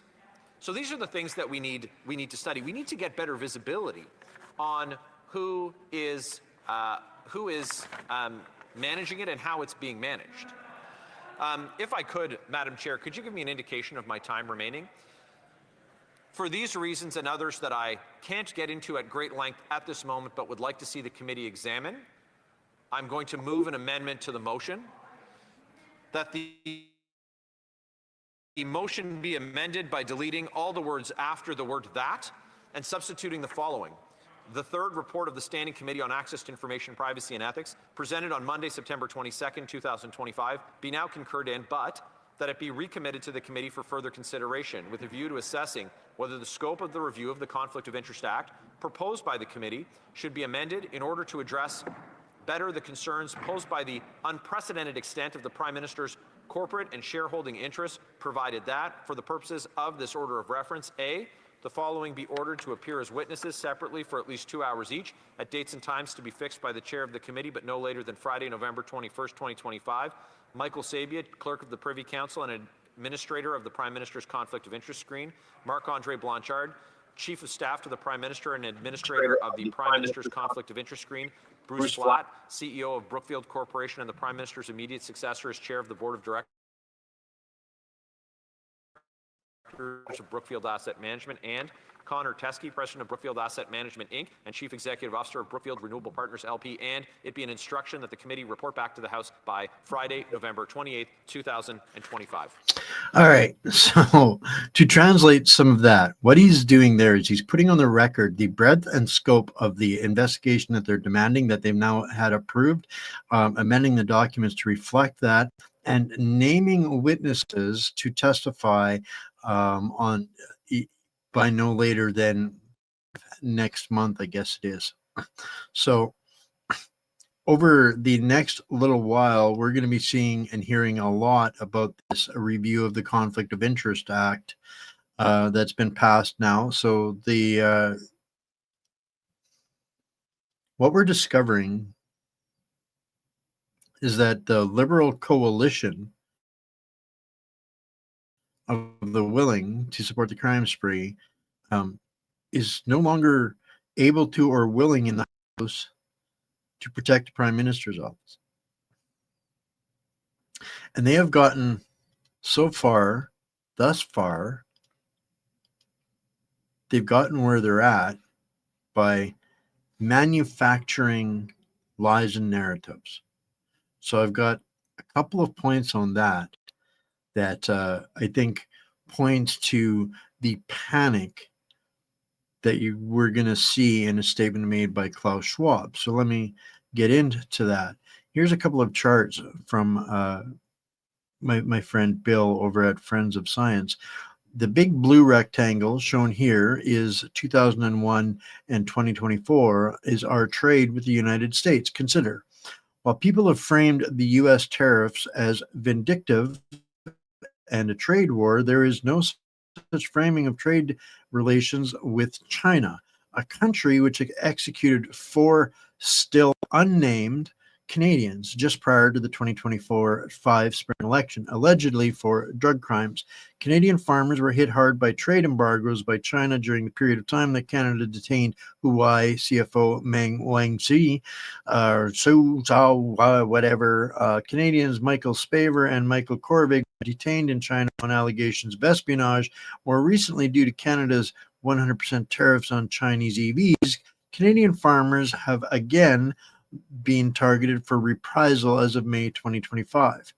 On March 8th, 2025, China's Commerce Ministry announced it will apply a 100% tariff on Canadian canola oil, oil cakes, and pea imports, and a 25% duty on Canadian aquatic products and pork.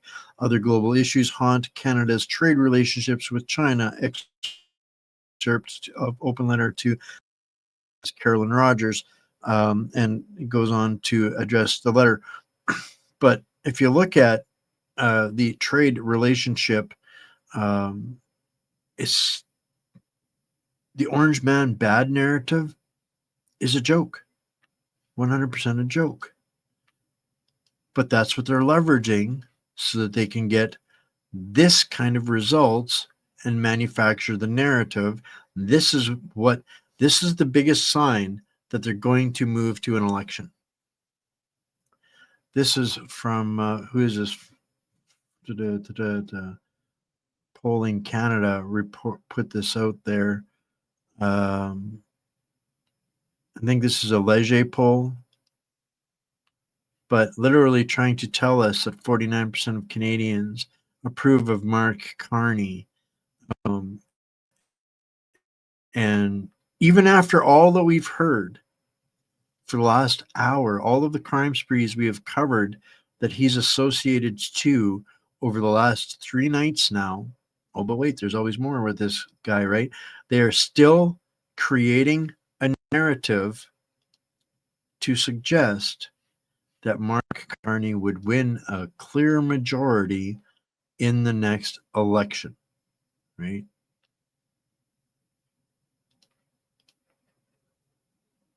So on that note, I've got a short clip from Blender News discussing Marxists masquerading as liberals with every identity marker they could think of, and then took a couple to run with based on victimhood Olympics, and now they are accusing us. You're going to be seeing stumping from the mainstream media mercenaries, all the liberal politicians, the NDP politicians, all of the other wackadoodles that are out there. You're going to be seeing this divisive. We must unite under, in this fight against Orange Man bad, right? And if you don't, then you're being divisive.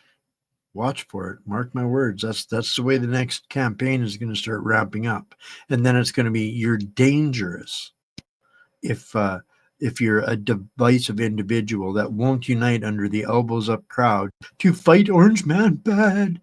Logic really doesn't rule the day anymore, and we live in a world where DEI seems to have taken over merit. How many victim points do you have? I don't even know who we are, but we allow this group to sort of build this framework of DEI and who's more important and who's not. Those are the people that are prioritized without any real merit. Don't get me wrong. I think that there's a problem with equality of opportunity in the world, not outcome. That's an impossibility. That's what they're striving for, is equality of outcome, which is you can't have. It's kind of a lose-lose, right? Because you end up getting into this place where society's less efficient. If it's not a meritocracy, you're not getting the best results in any particular arena whatsoever. We also have a lot of resentment that builds in society. Again, we could have improved our equality of opportunity, but society was in a much better place in like the late 90s and early 2000s with racism, with homophobia, with a lot of these things. But you implement these tools and you're actually creating more racist issues. You're creating more issues with anybody that's kind of on the DEI scale, and they're getting all these things and not operating as well for the people that probably deserve them more. You start dividing society up into subgroups and Yes. then saying certain subgroups get these opportunities because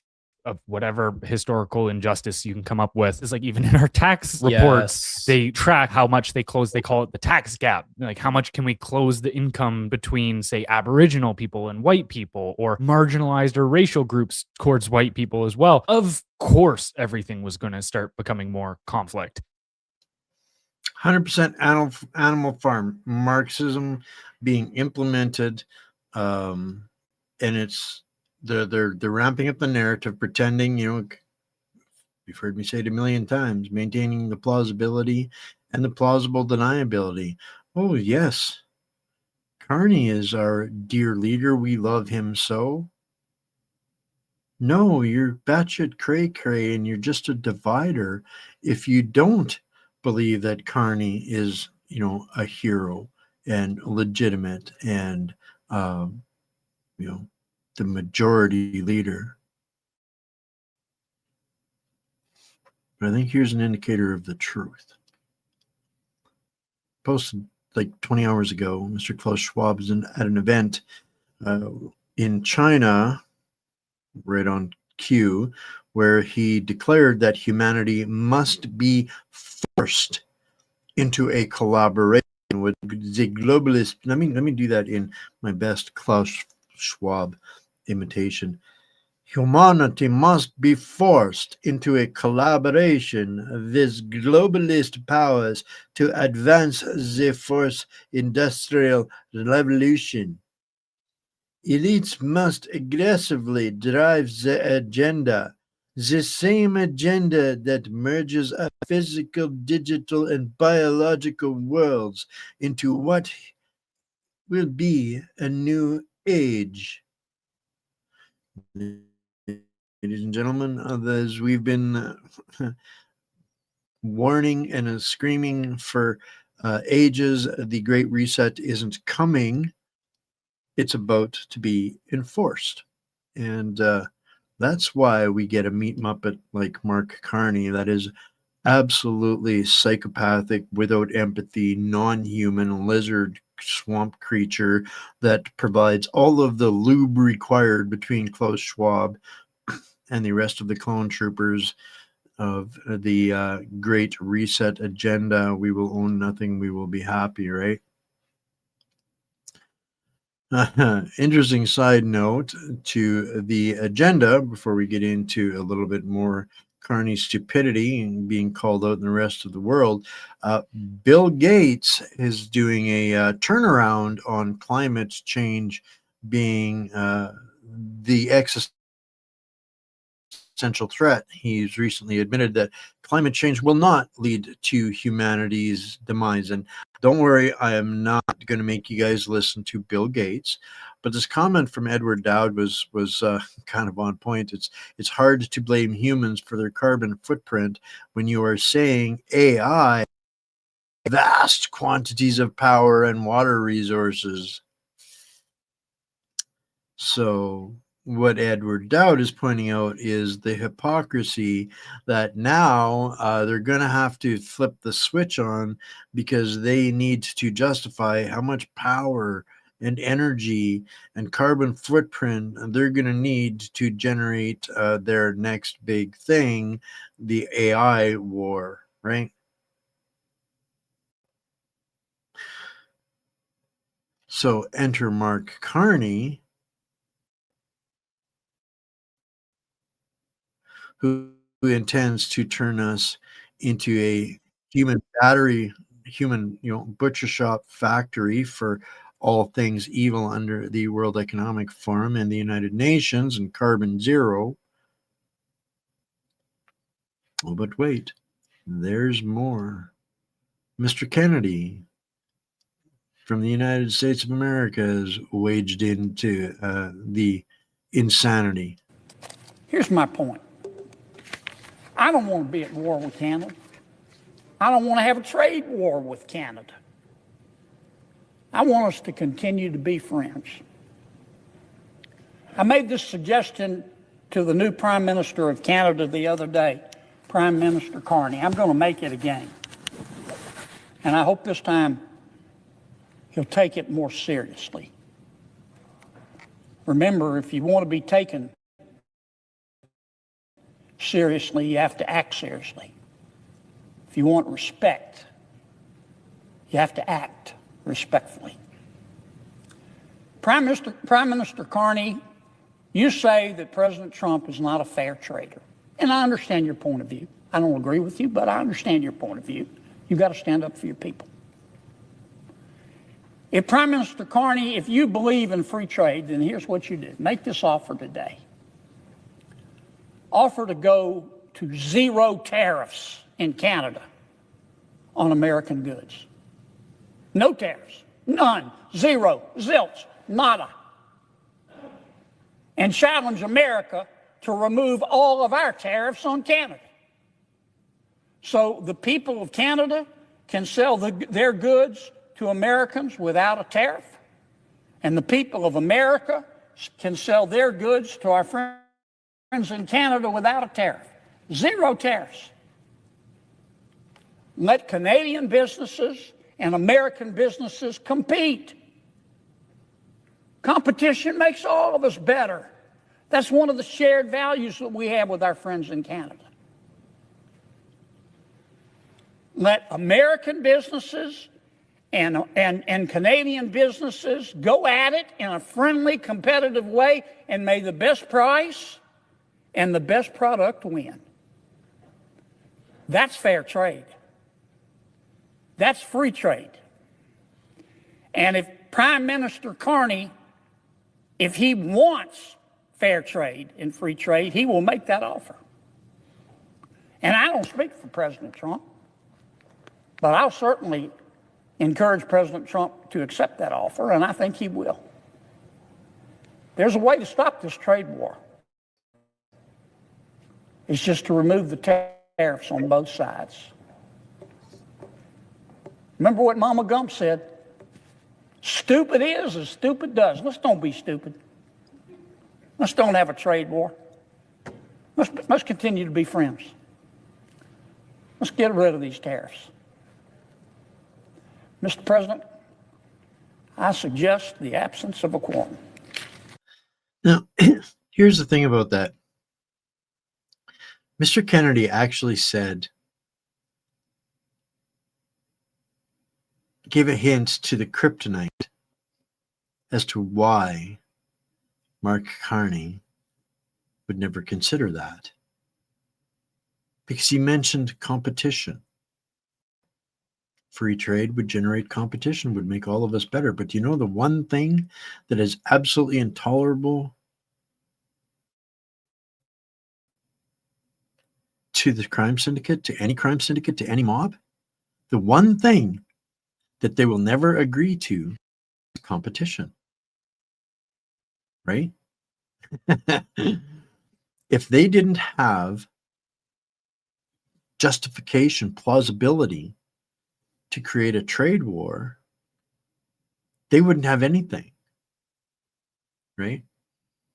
So what they're doing is taking total control and eliminating all competition within the country, because Brookfield going to own it all, and the government will enforce it for Brookfield, and we will own nothing and be happy, right? But it ain't going according to plan, right? And so we've seen some events taking place over in Malaysia and China the last couple of days. And we're going to see a little bit more of that. We've got an update from the Promethean group.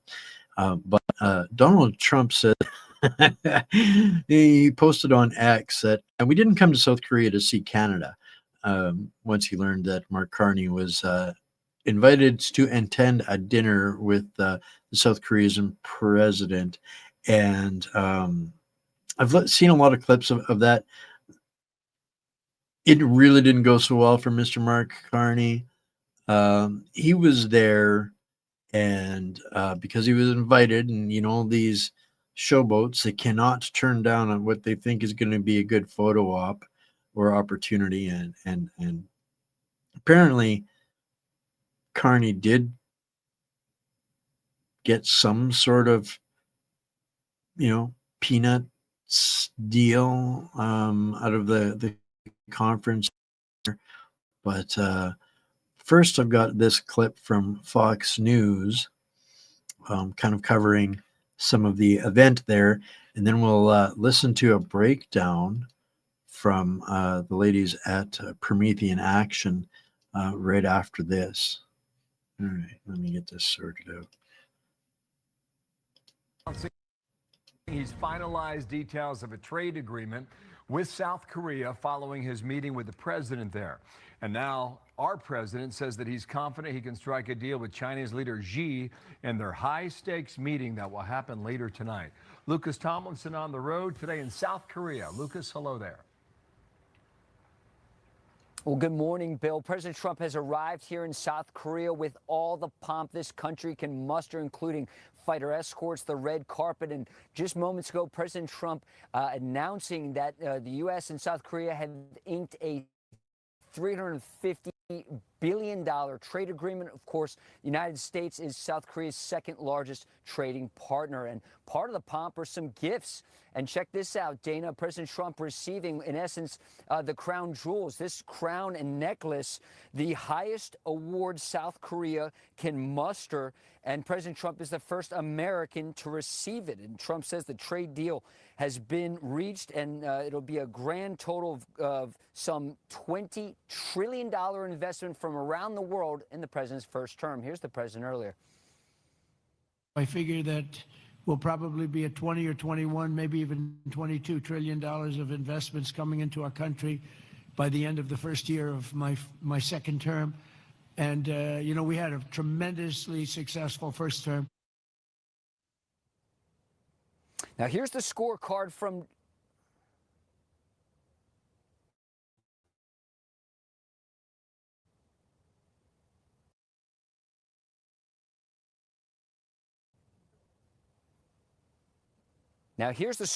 from Japan. Toyota to invest $10 billion in U.S. auto plants, $30 billion partnership with Mitsubishi, the U.S., Japan, and South Korea signing a new tech deal, a framework agreement with Japan on critical minerals reached. And we saw similar deals on rare earths in Malaysia with Cambodia. And Trump, that's what he did in Kuala Lumpur over the weekend, Bill. Now, President Trump, serenaded by South Korea's president, who visited the White House just a few months ago. Tomorrow is the high-stakes meeting with China's leader Xi Jinping on trade, fentanyl, and soybeans. Last year, China bought $13 billion worth of American soybeans. This year, zero, Bill. And one meeting not on the schedule, one with North Korea's dictator. I know Kim Jong-un very well. We get along very well.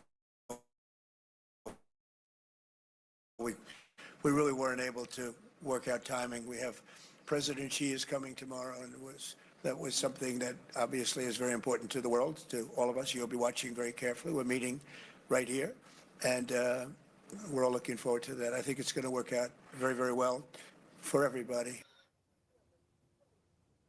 Now, aboard Air Force One en route from Japan here to South Korea, President Trump making some news. He says he has no plans to run for re-election a third term because he says he's not allowed, Bill. All right. Isn't it ironic?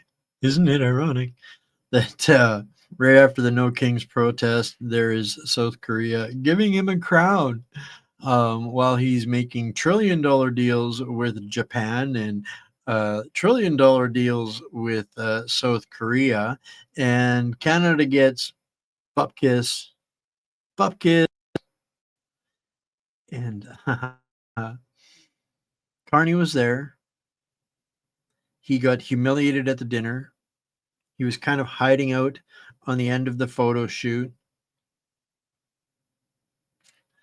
And skedaddled basically as soon as he could. I agree, Denny Boy. I believe what Carney is doing could constitute and should constitute a charge of treason, economic sabotage. There's a quote that goes with that, and no nation can survive treason from within when it reaches the highest powers. So I've got a breakdown. This is from 2 days ago already, from Promethean Action, Susan Kokinda. She's exposing how Britain is using Canada as a Trojan horse to try to sabotage Trump's sovereignty resolution. And I think that's interesting because we are absolutely the tip of the spear.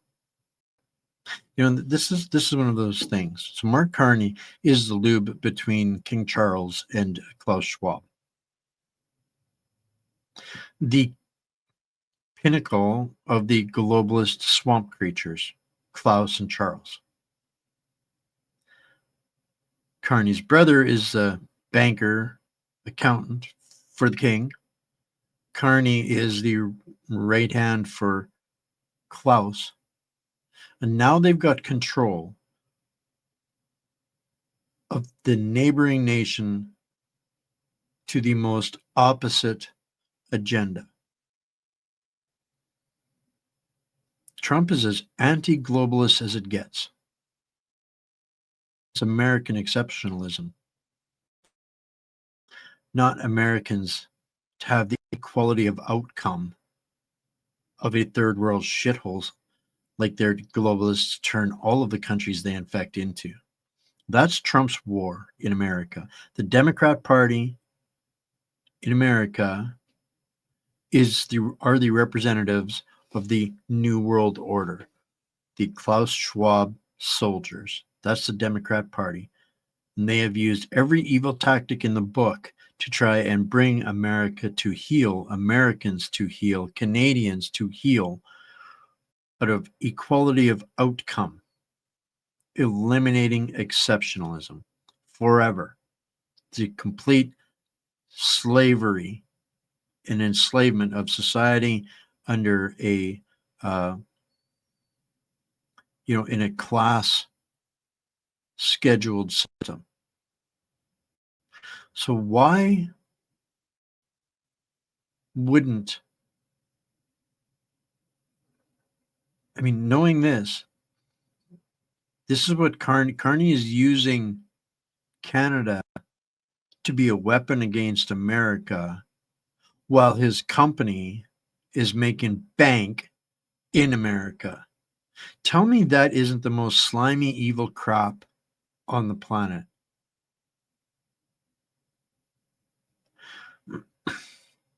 There's no way Trump can't know all of this. My question is, what's Trump's angle? I suspect, in a way, maybe we're being put in the same place that Hawaii was before it became eligible to join America and was annexed by America. There was a time frame of about 60 years where this kind of shit was going on in Hawaii, but they're doing to us here today. So they economically conquered Hawaii until there was no reason to object. They were so completely controlled by America, American industry and commerce, that they just became part of America. That would be the peaceful way to conquer a nation and save the people. Trump's not going to send tanks and planes and bombers into Canada unless the globalists decides to try something that retarded. So this is the kind of thing that buys us time as the governed peasantry of Canada to learn and realize maybe he is on this planet. It benefits America. Why would he say no? It makes him America first. Somebody's going to bleed out your competition and sell it back to you for cheap. That's just good business. I don't know why we have any expectation outside of that. Trump doesn't owe us, the people, a damn thing. And we've got every political meat muppet and swamp creature up here in this country trying to grandstand off of insulting America. I have no animosity with Americans. I don't want to be an American. That's not offensive. I like being Canadian. But what our government is doing is intentional sabotage. On whose behalf? Is it the Crown? Is it China? Is it WEF, Davos, and Switzerland?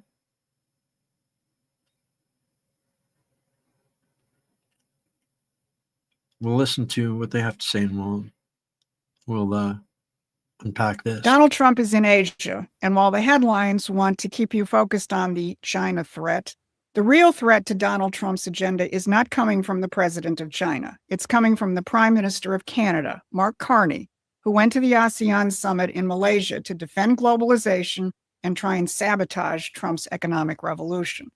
But if you read the press, it's all about China. But contrary to those headlines and constant warnings of trade war and confrontation with China, the United States and China announced substantial progress yesterday. Treasury Secretary Secretary Bessent and his Chinese counterpart finalized a preliminary trade framework in advance of the Trump-Xi summit later this week. By contrast, Trump suspended all trade talks with Canada right before he left for Asia. And on Air Force One last night, President Trump said that Canada has been one of the most difficult countries to deal with.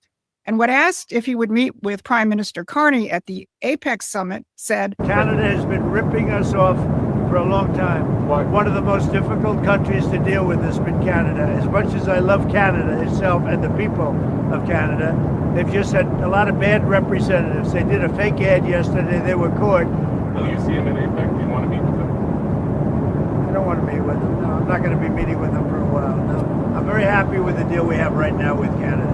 We're going to let it ride. I'm Susan Kokinda, and I've been in this fight since the 1970s, when the modern British Empire escalated its economic attacks on the United States and other sovereign nations. I've been part of a group of people who have stayed focused on that fight over the decades, and immediately we saw that Donald Trump represented the first real chance to restore our sovereignty. And what's unfolding in Asia this week is part of that fight, and we're going to take you behind the scenes. So if you like what you're hearing, please hit those like and subscribe buttons and help us spread our reach on YouTube. Today, I'm going to look at two sides of the Asia trip. First, how Trump is wielding the sovereignty principle on behalf of the United States and other nations. Second, how Carney is the empire's Trojan horse at the summit. So let's start with what the media won't tell you about Trump's victories. The big political event was the Trump-brokered peace deal signed by Cambodia and Thailand. Prime Minister Anwar of the host country, Malaysia, added his thanks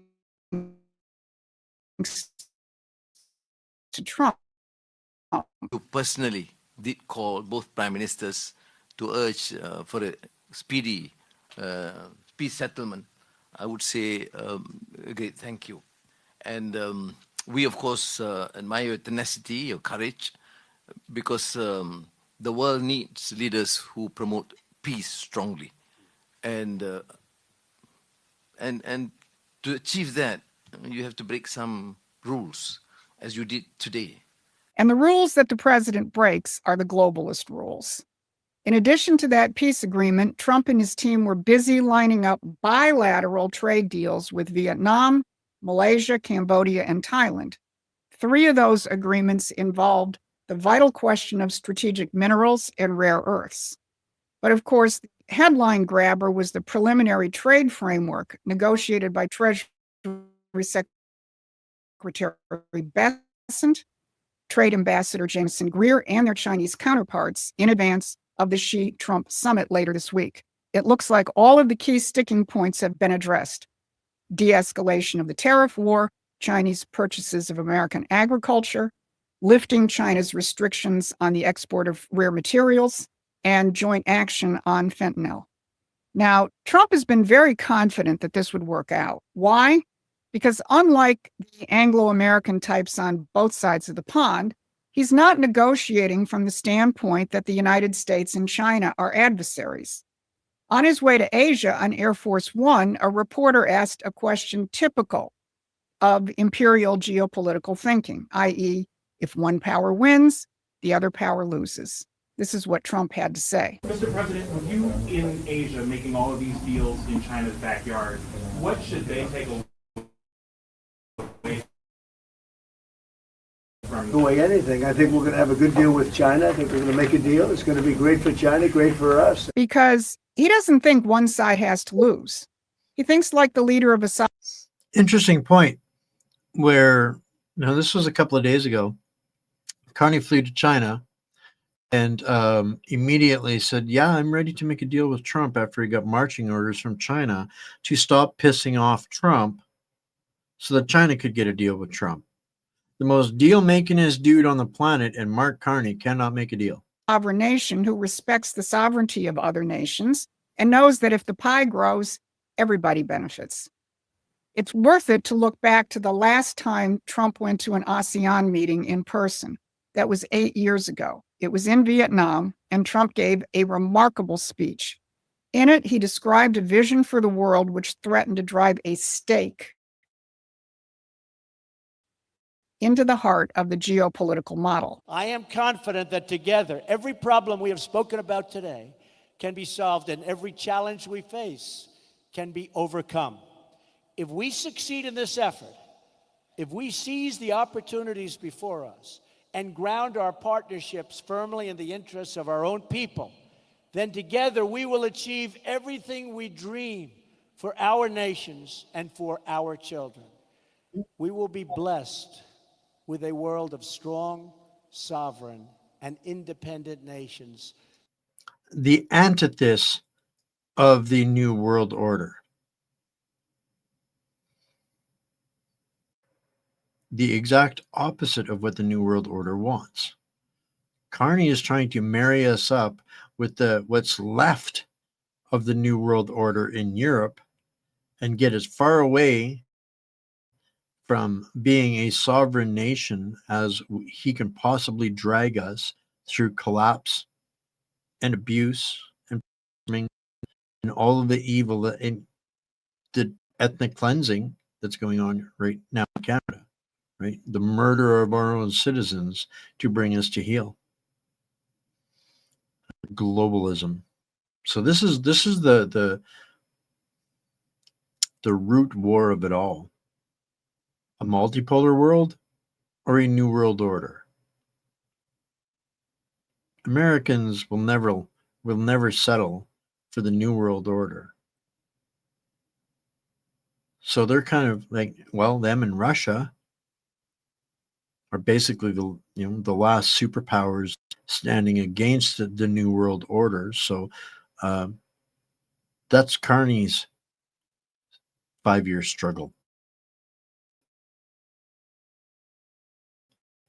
Thriving in peace, and where we can build our homes and where families, businesses, and people can flourish and grow. If we do this, we will look at the globe half a century from now, and we will marvel at the beautiful constellation of nations, each different, each unique, and each shining brightly and proudly throughout this region of the world. Now, think back to when he gave that speech in November 2017. Russiagate was in full swing. His administration had been stuffed with neocons and globalists, many of whom later got fired, and they were not going to let that happen.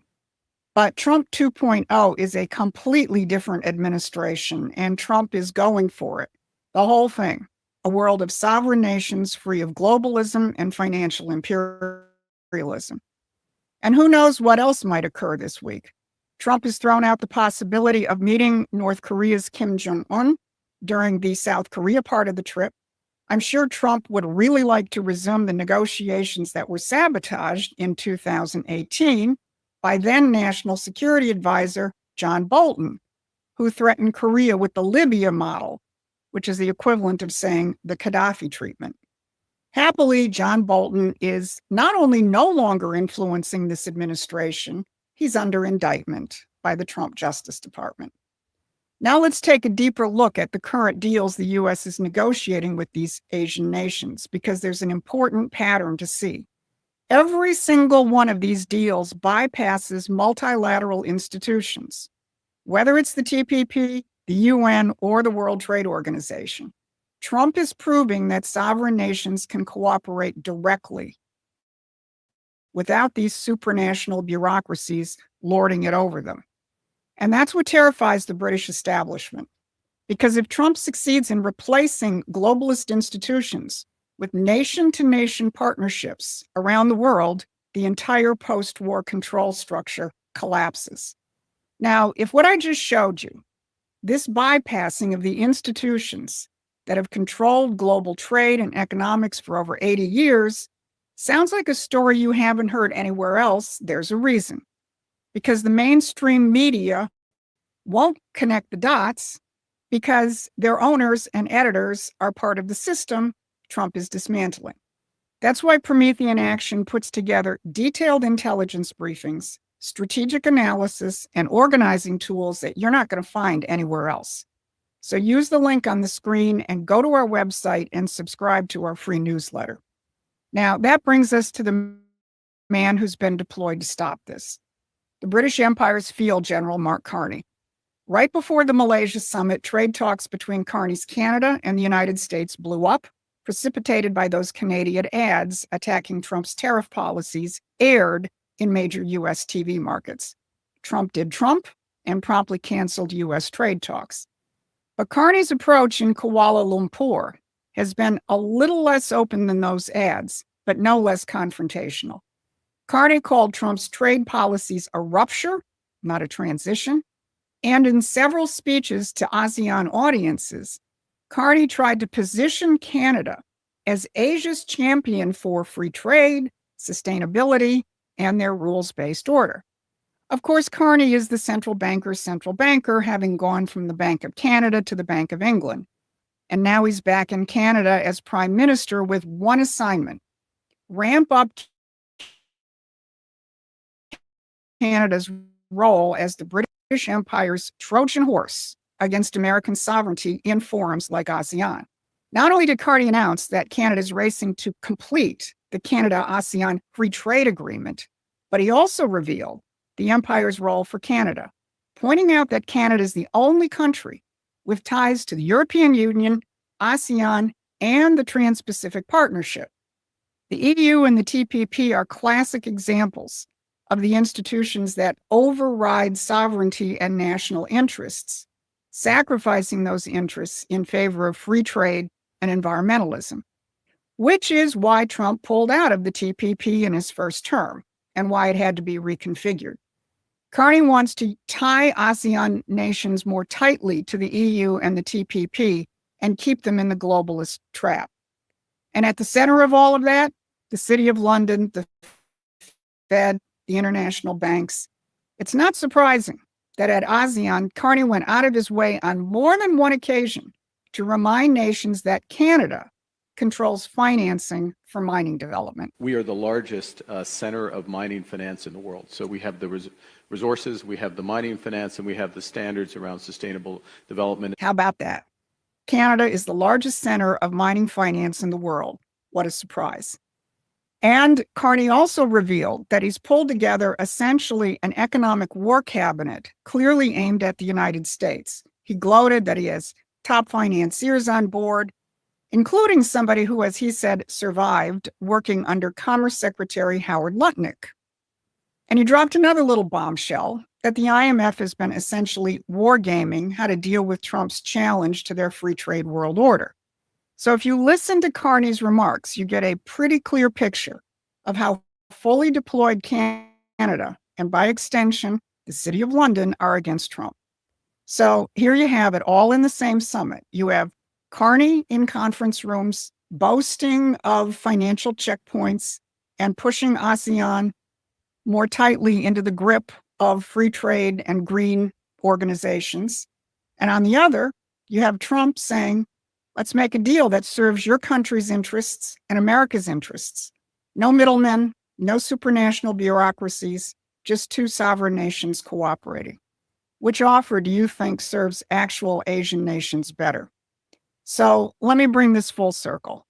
The British geopoliticians and their neocon and media puppets want you to think that China is America's existential enemy.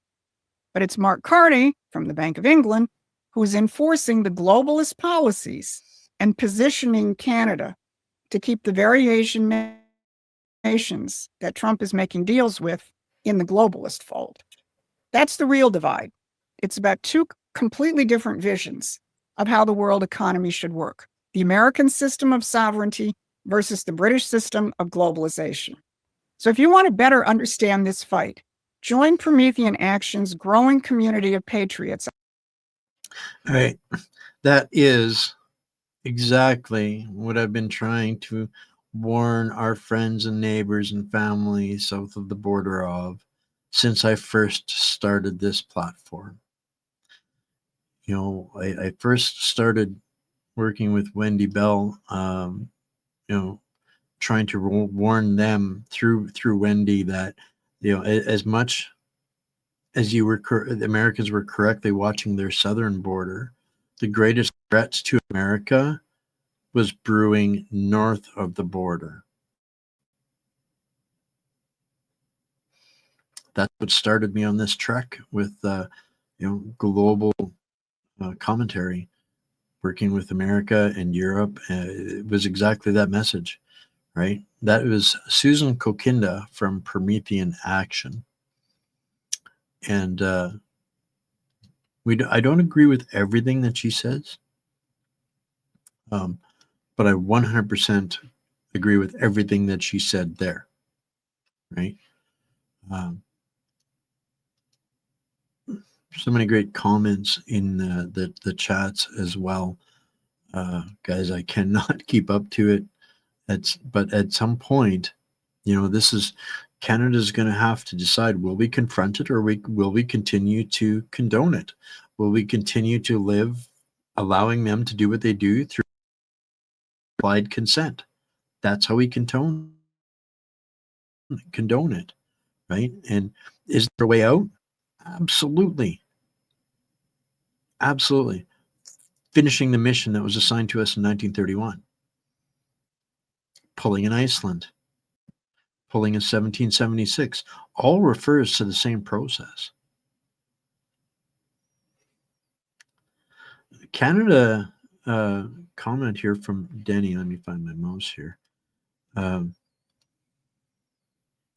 Canada is supposed to be a hybrid between both a European and American form of governance. No, not quite. We are a monarchical democracy. That's what we're supposed to be, which means that we're, through the Governor General, are supposed to operate as a subsidiary of the British Crown. And through representation, we get to decide the peasant stuff, or have the illusion thereof. But every single law and bill still gets passed by the Crown, the royal assent part, right? So at the end of the day, we are absolutely a joke, right? And that's a deep history lesson as to what Canada was actually created to be a tax collector for war reparations by the British Crown, in order to find a way to create income off of American independence. So Canada's founding documents weren't created with the same spirit of intent that America was created, right? It was assembled loosely, quickly, to provide a tax mechanism on North American soil to operate with America. And in 1931, we were given our opportunity peacefully to seat and establish government of the people's choice, a form of government that we wanted. And then came the dirty 30s and the war and the grifting that has had almost 100 years. Well, we were supposed to be a monarchy, but we are now an oligarchy with the syndicates. That's the capture of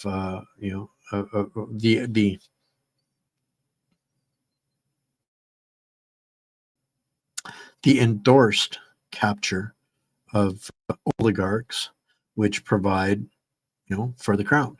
But at the end of the day, we are registered, every single one of us, as a line item on the Crown's asset sheets, right? And so yeah, it's more complex than that, of course. But this is why we're seeing a race of provinces and territories seeking their own sovereignty. It's not separation. It's their own right to sovereignty. So, at this point, I don't think that there's a future Canada as we know it in the history books. That opportunity, I think, has been destroyed by the globalists and greed, crime, and syndicates, right? That's kind of where we're at. And now it's the color revolution that will maintain focus, the division, the wedge issues, while it's a free for all. It's literally like they've given up on Canada being a legitimate nation, so it's now a looting process. That's what's happening in Canada. You know, like when they have a riot in the States and loot everything, in you know, as we've seen in like in Philly and Detroit, those kinds of things. If you look at that through a national lens, that's what we're on the cusp of here. They want the violence so that they can justify more looting and more control. And there are some that are preparing for that. I don't endorse or condone that in any capacity. I want a peaceful resolution to this. I want Canada to do what's right and confront these things in a peaceful manner. And until we rebuke the entire system, nothing can change, because the system is working perfectly as they intended it to be. It was never meant to be an opportunity for Canadians. We have always been peasantry to the powers that be, right? But that is unsustainable insanity. So something has to give at some point, and this is why we have provinces and territories that are racing to be first at the independence table. Why? The best deals from America and everybody else. Right? So that is what we see coming. Right? So I've got kind of a tongue-in-cheek video coming up next here from Society Unveiled. On some of this crazy liberal behavior as it lives on the streets, the people, the elbows up crowd that walk among us, how they instigate and trigger. And we're getting closer to one of those events, shall we say, that might trigger some wider insanity. Right. So this is from Society Unveiled about some goings on in Ottawa. Now, I'm not a real big fan of what I see there. I understand it. But that is exactly what the Liberals want. That is great temptation to them, because this is going to give the Liberals the justification that they want or need to inflict more pain, suffering, control, censorship, abuse of regular John Q. Canadians. And this is exactly a micro sample of how that can happen. Fool you. This big... Oh, let me rewind that to the beginning. I hate when that happens. That's just a personal pet peeve of mine. Don't let your eyes fool you. This big tough man, this absolute Giga Chad, just stood up to the second sons of Canada. Well, I mean, if you consider throwing hands with a defenseless female while wearing the weirdest pair of glasses that I think I've ever seen. You're a big tough guy, huh? Picking a fight with a woman. Where are you going? Just go away. I caught it on film. That's good. I recognize you, actually. Those glasses. That's nice. Anyway, check out this tough little shitweasel boomer who's regretting the decision that he made. Make sure you leave a like to help this video reach more people. Comment your thoughts below. Are you tired of privileged liberal boomers getting away with everything with zero consequences? What a bunch of fucking losers. Take the fucking mask off. I'm right here, sir. Don't talk to the public. Fuck you. You're a big tough guy, huh? Picking a fight with a woman. Where are you going? Just go away. I caught it on film. That's good. I recognize you, actually. Those glasses. That's nice. Who are you? Doesn't matter. Have a great day, sir. It's funny to me that this dude felt so tough, yet if he had to ever face an actual confrontation against someone, he'd tuck his tail between his legs and cry like a little bitch. Like, why the fuck would you go out of your way to interact with a group of people who are literally doing nothing but standing in protest? With the intent to provide a show of visual resistance. This isn't Antifa, guys. This is the Second Sons group. And although I understand the sentiment, this is exactly falling into the trap that they want. And that's what scares me. This is so far peaceful civilian militia taking it upon themselves to display a show of force to counter the immigration, basically. Are they wrong in sentiment? Yes, that's Jeremy McKenzie. And I understand his anger. But this is where a small group of people can make an entire country pay for their emotional response to things.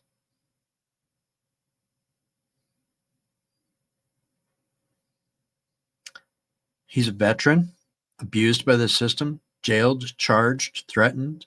He's the kind of the creator of Diagolon, the cocaine sniffing, time traveling goat that the government used to justify shutting down the truckers convoy. Yeah, he has every reason in the world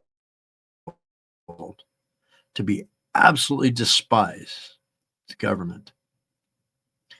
And then you set up the opportunity for a lunatic liberal to come and pick a fight. I don't see this ending well.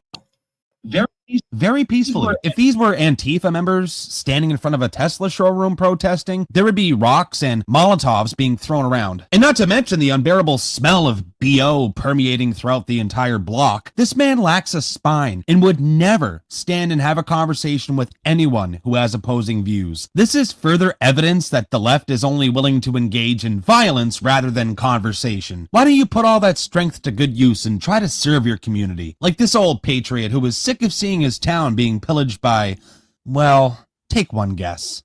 Well, I thought the LCBO close for Diwali. And look back on all here. When I gone for Paris, I end up thieving rum. Bottle in your mother's.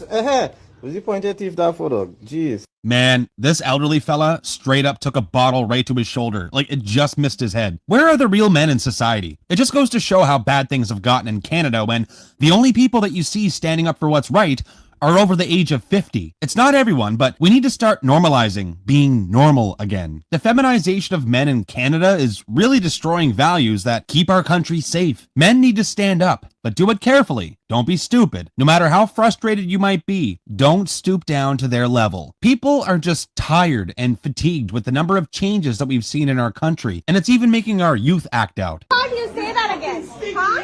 How about you say that again? Oh shit! Go back to your fucking country, you stinky ass Indian! Are you gonna work in there? Huh? Are you gonna work in there? No. Then who are you to tell us to leave? Go back to your fucking country! Okay, no comment. Next clip. Jesus Christ! Holy fuck! Fucking East Indian! Get the fuck out of here. I'm 100% convinced that driving on Canadian roads is like playing on a Grand Theft Auto server. I low-key take mini panic attacks whenever I see a semi-truck within 100 feet of me. It's a scary thought when you realize how many people are driving these trucks that have zero experience. It's vehicular minesweeper out there. Now, people can claim that it's all newcomers getting in these situations, but guys, that's just totally false. Grow the hell up. How would you reach that conclusion anyway? They're not driving semi-trucks. I really like your car. It's very nice. What do you do to be able to afford such a nice car? So I'm an immigration consultant. I bring people from around the world to Canada. Where mostly do you bring like people from? India. Yeah, okay. Doing that like afforded you this car? Yeah. Wow, that's very impressive. How much was the car? 120. 120,000? Big mafia out here. Do you have any advice to people who want to get a nice car like you? I just have to say that work hard, work smart. Work. Pretty good money in human trafficking, right? Crazy.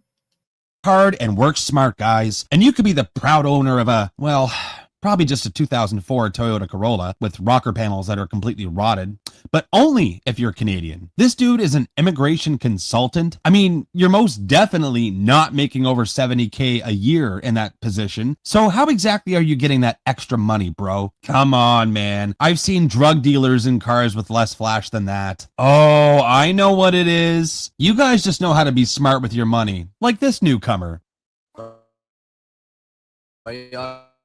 दिखाता हूँ TTC में क्या कहते हैं पैसे कैसे बचाने हमारे पास है 2 सिक्के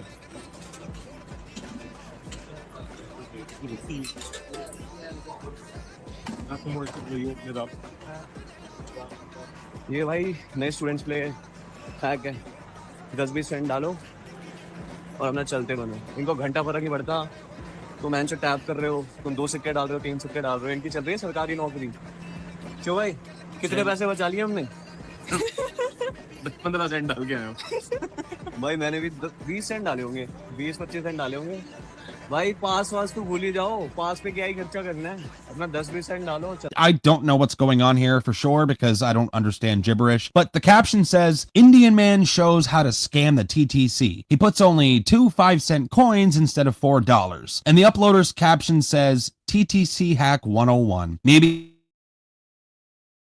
one of my followers who speak this. Do you know how many people have moved to Canada from there? I mean, you know, there's a lot, but have you ever seen it visualized? This is going to blow your mind to actually see the numbers since 1982.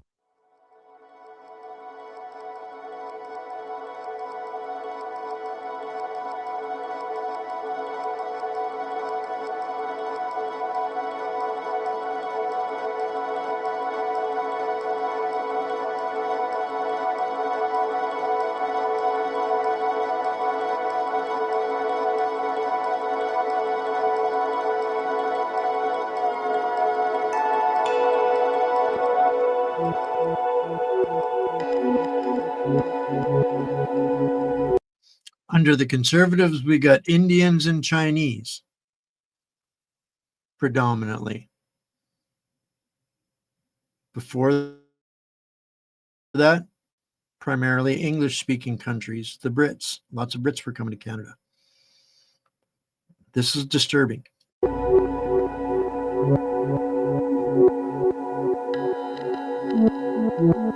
Philippines on top now.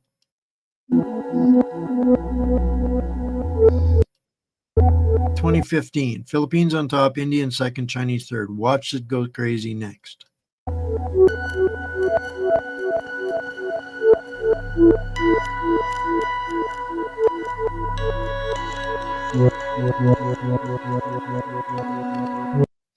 No English-speaking countries at all. At all. None. Zero people coming here with the same values, morals, beliefs, ideology, or culture. Nothing in common.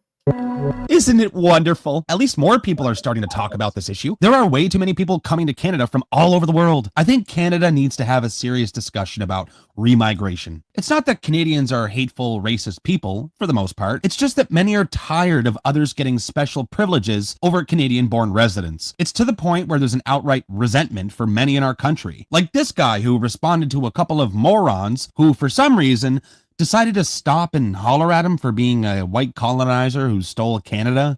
You stole it. You stole it. You stole it. We didn't steal shit. You stole it. We bought it. You stole it. No, you're coming here and you're a fucking parasite. You don't look native. You're a parasite. You don't You're look a native. parasite. No, I'm not a parasite. You We take built this. you take shit that don't belong to you. How about that? You're a parasite. You're here. You're trying a to take what parasite. doesn't belong to you. No, nah, we're here legally. You're worse. We're here legally. There was nothing You here when stole you your shit. We're here legally. You stole your shit. Here when our people Fucking racist bitch. Get the fuck out of my face. I've been saying it for a while. The normalization of anti-whiteism is disgusting. I mean, when we're at the point where some businesses have policies that offer discounts to BIPOCs, which stands for Black, Indigenous, and People of Color. In other words, everyone but white people. Here's an example of a gym in Halifax that was charging double the price for white people. A Halifax gym accused of charging double for white people says it's removing race-based pricing following backlash. It's amazing to me that they only removed it after facing backlash. There were no thoughts prior to implementing this pricing policy that said, this is a little bit sketchy. Like, look at this. One studio drop-in, $30, one class. And then there's a BIPOC drop-in rate for $15, one class. What exactly are they insinuating by charging a less price for someone who is a minority? Are you saying that they're poor? Are you saying they can't afford the things that white people can? Well, according to Mr. Corvette driver, I think that's kind of bullshit. And could you imagine the uproar if the races were reversed? Like, just change those prices around and then see what would have happened. The media would be all over it instantly. All right, let's end this off with one of the most embarrassing moments in Canadian sports history, if you don't include the Toronto Maple Leafs. Oh, Canada, our home, our native land. We stand on guard for thee, God, keep our land.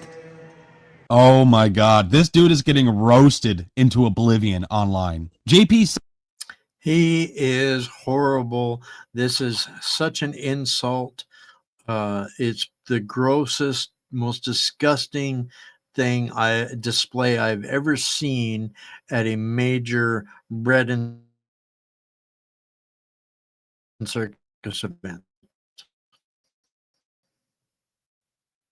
canceling his North American tour due to poor ticket sales, JP Sachs butchered Canada before Game 3 of the World Series. Fuck you, JP Sachs, for political posturing, virtue signaling, and massacring the Canadian national anthem. You know what? I actually wouldn't blame Trump if he decided to impose an additional 10% tariff on Canada for this fucking embarrassment. I'd gladly pay it. First, he changed the lyrics at the beginning to "Our home on native land." No, idiot. It's not native land. It's Canadian land. Plus, you are literally one of the worst singers anyone has had the misfortune of hearing. And it's actually hilarious that the one gig that you could get was a national anthem, as if that's going to reboot your career. You're so bad at singing that you had to cancel your tours because nobody wanted to pay money to see you. I would wager that if you were out singing in public for free, people would still leave. Anyway, that's all I got for today.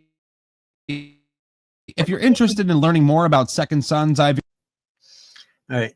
I would say that effectively that Muppet, virtue signaling grandstanding meat Muppet, I would say his career is over, and Major League Baseball will rue the day that they thought that anybody thought that was a good idea. Where are we at time-wise here? Holy snap and buttholes, Batman. We are almost at 3 hours here. I didn't think it was going to be that long of a show, and I have still got a pile of stuff. Might have to do a carryover for tomorrow, guys. It's kind of looking that way. Otherwise, it'll be a 5-hour marathon, and I gotta stop doing that. Right? So, okay. I think I'm going to go with the next two stories, because then it takes the storyboard takes a hard shift, and I think that's probably where I'll start off tomorrow with a bang on that. But first, we will cover a little bit more stupidity from the Bank of Canada, and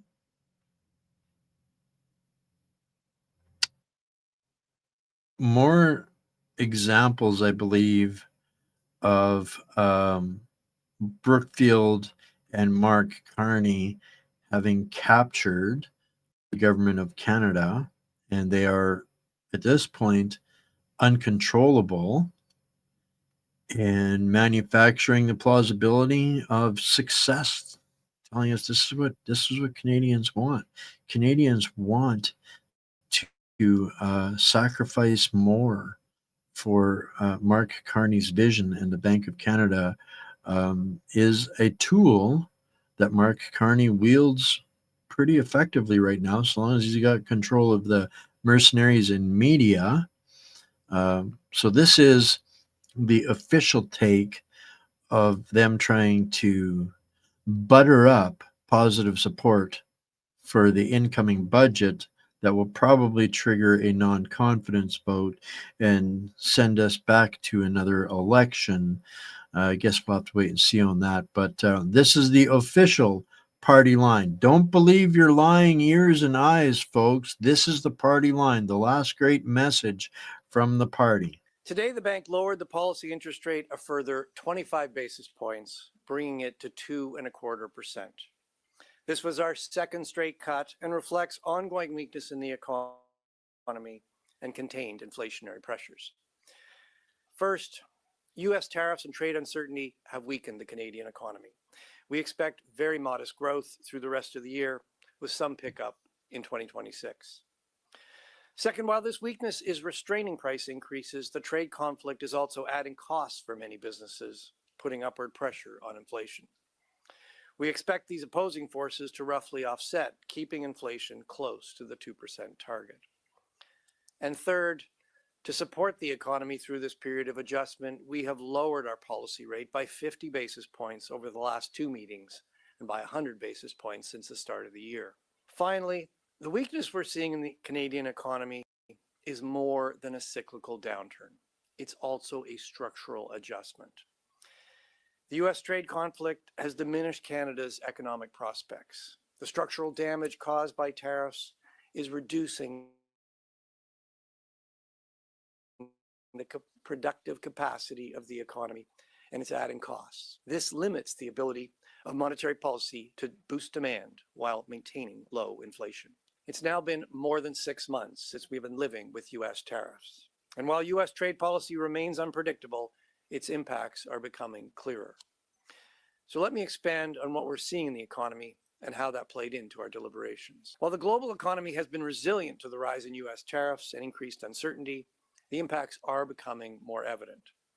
Trade relationships are being reconfigured, and uncertainty is dampening investment in many countries. In Canada, the impacts of U.S. trade policy are already clearly evident. GDP contracted 1.6% in the second quarter as tariffs and uncertainty reduced exports and business investment. U.S. trade action severe effects on targeted sectors including autos, steel, aluminum, and lumber. At the same time, household spending was resilient in the second quarter with strong consumer spending and a pickup in residential investment. The labor market is soft. Employment gains in September followed 2 months of sizable losses. Job losses have been concentrated in trade-sensitive sectors, and hiring has been weak across the economy.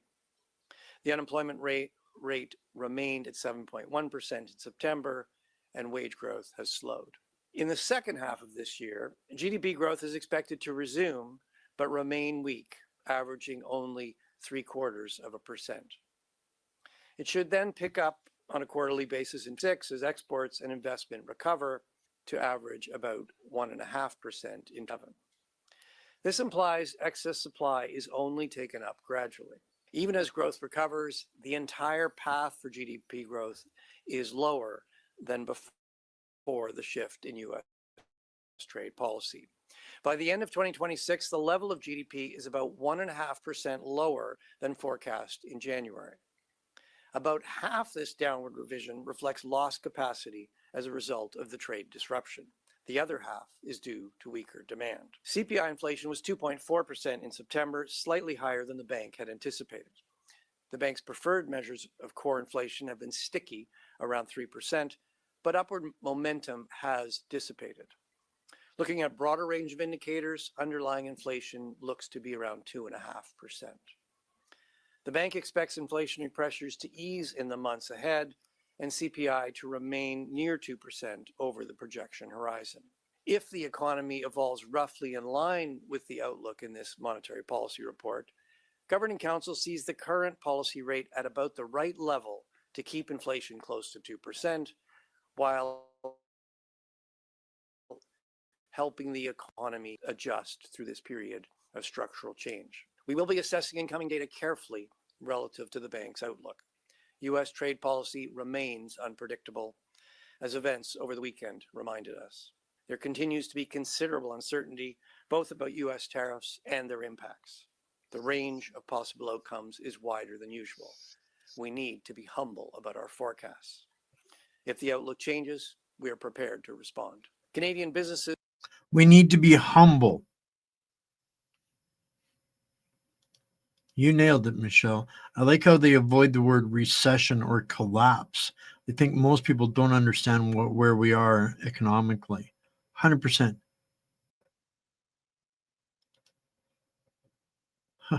Yeah, 2.5% is a joke. Way higher than that. Absolutely, the printing of money and the debasement of our currency. But you got to sacrifice more, folks. And households are feeling the consequences of increased U.S. protectionism. It is difficult, and the ongoing uncertainty is making it more difficult. For many months, we've been stressing that monetary policy cannot undo the damage caused by tariffs. Increased trade friction with the United States means our economy will work less efficiently with higher costs and less income. Monetary policy can help the economy adjust as long as inflation is well controlled, but it cannot restore the economy to its pre-tariff path. Above all, the Bank of Canada is focused on ensuring Canadians continue to have confidence in price stability through this period of global upheaval. Don't believe your lying eyes. That's the message there, folks.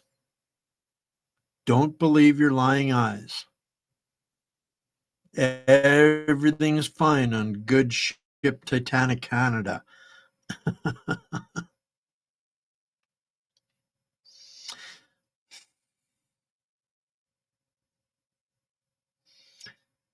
You know, I saw a comment there. Somebody's supposed wouldn't let them buy silver. I feel bad.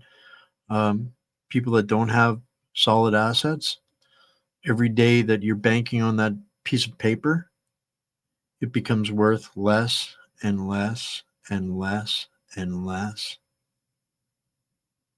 by design. And stupid people will choose the lie over the truth. Right? That's why, that when I was in Regina almost 2 weeks ago now, wow, feels like a lifetime already.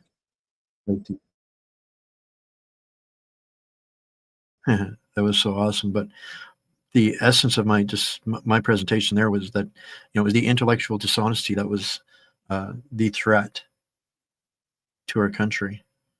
And that kind of lies that they espouse there, that's the danger, because people believe it. That's what we try to counter every single night, right? So this is a deeper dive into why crowds always choose lies over the truth. This is a warning and a breakdown from Plato. And then I've got a couple of palate cleansing, inspirational shorts for you guys to finish off with tonight. So yeah, I've already got a big chunk that I'll be saving for tomorrow's show.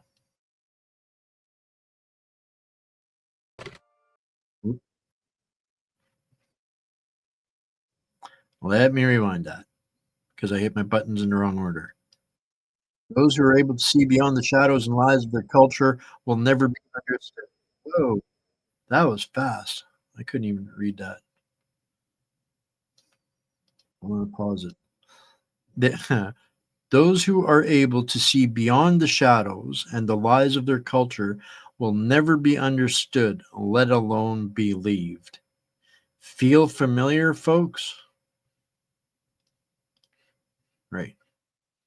That's the opening line. Why do millions of people simultaneously believe the same obvious lies? Why do intelligent individuals, when gathered in groups, consistently make decisions that seem utterly irrational? And why does this pattern repeat throughout history? history with such devastating precision that you can predict exactly when societies will choose comfortable deception over uncomfortable reality. Right now, as you're watching this, billions of people across the globe are actively choosing deception over truth. They're not stupid. They're not ignorant. They're not victims of manipulation. They're making calculated psychological decisions to embrace lies because truth threatens something more precious to them than reality itself. Their sense of belonging, their identity, their entire understanding of who they are. This isn't a modern phenomenon born of social media echo chambers or political polarization. This isn't about fake news or conspiracy theories or partisan propaganda. This is the fundamental architecture of human psychology, identified over 2,000 years ago by a philosopher who watched his entire civilization commit intellectual suicide in real time. Plato witnessed something that should terrify anyone who understands its implications. He watched the execution of Socrates, the wisest man in Athens, voted. My stuff is glitching out here. I just wanted to say, geez, I'm kind of feeling a little bit like Plato did, watching my society commit intellectual suicide. Whew, that kind of hits. To death by a democratic mob who preferred their comfortable illusions to his uncomfortable questions. That moment revealed a truth about human nature so disturbing that most people still refuse to accept it today. If you want to understand why societies collapse, why democracies fail, why intelligent people believe absurd things, why rational civilizations make irrational choices, you need to understand what Plato discovered about crowds, truth, and the psychology of collective self-deception. Subscribe now because what you're about to learn will fundamentally change how you see human behavior, social movements, political systems, and the hidden forces that determine whether civilizations survive or destroy themselves. The year was 399 BCE. Athens, the birthplace of democracy, the crown jewel of ancient civilization, the most intellectually advanced society in human history, had just committed an act of collective insanity. They had sentenced Socrates to death, not for murder, not for treason, not for corruption, for asking questions that made people uncomfortable. Think about this for a moment. The most advanced civilization of its time chose to execute its wisest citizen because he insisted on examining their beliefs, challenging their assumptions, forcing them to think clearly about their most cherished convictions. The crowd that condemned him wasn't composed of ignorant peasants or bloodthirsty barbarians. These were educated citizens, accomplished philosophers, successful politicians, respected intellectuals, the cultural elite of their era. Yet when forced to choose between wisdom and comfort, between truth and belonging, between reality and their collective illusions, they chose to kill the truth-teller. Plato watched this happen. He saw his teacher, the most rational person he knew, destroyed by a supposedly rational society that couldn't tolerate rational inquiry. And in that moment, Plato understood something profound about crowds that we're only beginning to appreciate in our interconnected age. Crowds don't seek truth. They seek validation. They don't want reality. They want confirmation of what they already believe. They don't value wisdom. They value consensus. And they will systematically destroy anyone who threatens their collective delusions, no matter how intelligent, how moral, or how beneficial those challenges might be. This insight became the foundation of everything Plato wrote about politics, education, human nature, and the conditions necessary for a just society. He realized that democracy, as Athens practiced it, contained a fatal flaw. It assumed that truth could be determined by majority opinion, that wisdom was somehow democratically distributed, that crowds were capable of making rational decisions about complex realities. But here's what makes Plato's analysis even more devastating. He discovered that crowds don't just accidentally prefer lies to truth. They systematically, predictably, inevitably choose lies because lies serve psychological functions that truth cannot provide. Truth is isolating. It separates you from the group. It makes you individually responsible for your beliefs and actions. It forces you to confront uncomfortable realities about yourself, your society, your limitations, your mortality. Truth demands intellectual courage, emotional maturity, and moral independence that most people haven't developed and don't want to develop. Lies are communal. They bind groups together through shared belief. They provide instant identity, immediate purpose, automatic belonging. They protect people from having to face difficult questions about their lives, their choices, their failures, their fears. Lies offer the illusion of certainty in an uncertain world, the comfort of simple answers to complex problems. When a crowd is forced to choose between truth and belonging, between reality and identity, between facts and community, between wisdom and validation, they choose belonging every single time. Not because they can't recognize truth, but because they value other things more than truth. This is why conspiracy theories spread faster than scientific facts. This is why political movements succeed through emotional manipulation rather than rational argument. This is why social media algorithms amplify outrage and confirmation bias rather than nuanced thinking. This is why even highly educated people believe obviously false things when those beliefs serve their tribal identity. Plato saw this pattern playing out in ancient Athens, and he understood that it would continue playing out throughout history wherever crowds were given power to determine truth, wherever popularity was confused with validity, wherever consensus was mistaken for wisdom. Consider how this dynamic manifests in contemporary society. Look at how information spreads through social networks. People don't share content because it's accurate, well-researched, or intellectually rigorous. They share content because it confirms their existing beliefs, strengthens their tribal identity, makes them feel righteous, superior, validated in their worldview. The most viral content isn't the most truthful. It's the most emotionally satisfying. It's the content that provides simple explanations for complex problems, that blames convenient scapegoats for systemic issues, that promises easy solutions to difficult challenges, that tells people exactly what they want to hear about themselves and their enemies. This creates what Plato would recognize as a fundamental systemic problem. In any society where truth is determined by popularity, lies will always win because lies are inherently more popular than truth. Truth is often inconvenient, complex, nuanced, ambiguous, uncomfortable. It requires intellectual effort to understand, emotional courage to accept, and moral strength to act upon. Truth forces people to question their assumptions, revise their beliefs, admit their mistakes, confront their limitations. Lies can be simple, emotionally satisfying, perfectly tailored to existing prejudices and fears. They require no intellectual effort, demand no moral courage, threaten no existing beliefs. They offer instant gratification, immediate certainty, effortless superiority over those who disagree. When Plato developed his famous allegory of the cave, he was describing exactly this psychological phenomenon. The prisoners chained in the cave prefer the familiar shadows on the wall to the harsh reality of sunlight. The shadows are comfortable, predictable, non-threatening. They don't challenge the prisoner's understanding of reality or demand any difficult adjustments in thinking or behavior. But here's the crucial insight that most people miss about Plato's allegory. The prisoners don't just passively reject the truth when it's offered to them. They actively attack anyone who tries to enlighten them. They become violent in defense of their illusions. They treat truth-telling as an act of aggression against their community. This is exactly what happened to Socrates. This is what happens to whistleblowers who expose institutional corruption. This is what happens to investigative journalists who challenge popular narratives. This is what happens to scientists who present evidence that contradicts widely held beliefs. This is what happens to anyone who threatens the collective delusions that hold social groups together. Crowds don't just choose lies over truth. They punish truth-tellers and reward skilled liars.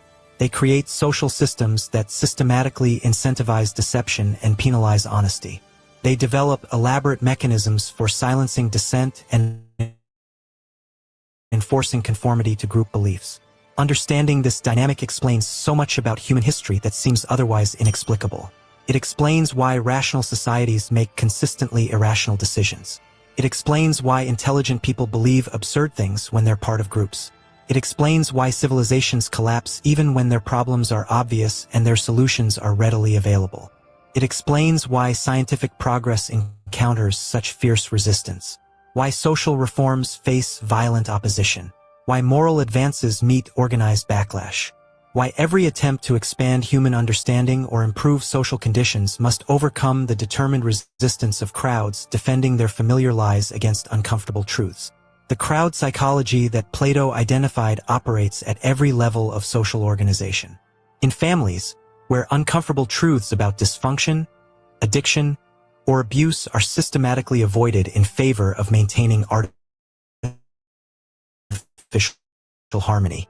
In organizations, where honest feedback about performance or problems is discouraged in favor of positive thinking and team cohesion. In communities, where acknowledging difficult realities about inequality, injustice, or institutional failure threatens group solidarity. In nations, where complex problems are reduced to simple narratives that blame convenient outsiders and promise magical solutions. Where historical crimes are denied or justified rather than honestly confronted. Where present failures are attributed to external enemies rather than internal contradictions. At every level, the pattern is the same. Groups prefer comforting lies to uncomfortable truths, and they will punish anyone who insists on replacing those lies with reality. But Plato didn't just diagnose this problem. He proposed a solution, though it's a solution that most people find even more uncomfortable than the problem itself. Plato argued that society should be governed not by crowds, not by popular opinion, not by democratic consensus, but by philosopher kings, individuals who have undergone rigorous intellectual and moral training, who have learned to prefer truth over popularity, reality over comfort, wisdom over validation. This sounds profoundly elitist to modern ears, and in many ways it is. But Plato's point wasn't that some people are inherently superior to others. His point was that seeking truth, thinking clearly, and making wise decisions require specific skills, disciplines, and character traits that most people haven't developed because they haven't been properly educated and because they lack sufficient motivation. Just as we don't allow untrained people to perform surgery or design bridges or pilot aircraft, Plato argued, we shouldn't allow intellectually and morally untrained people to make decisions about truth, justice, and the organization of society.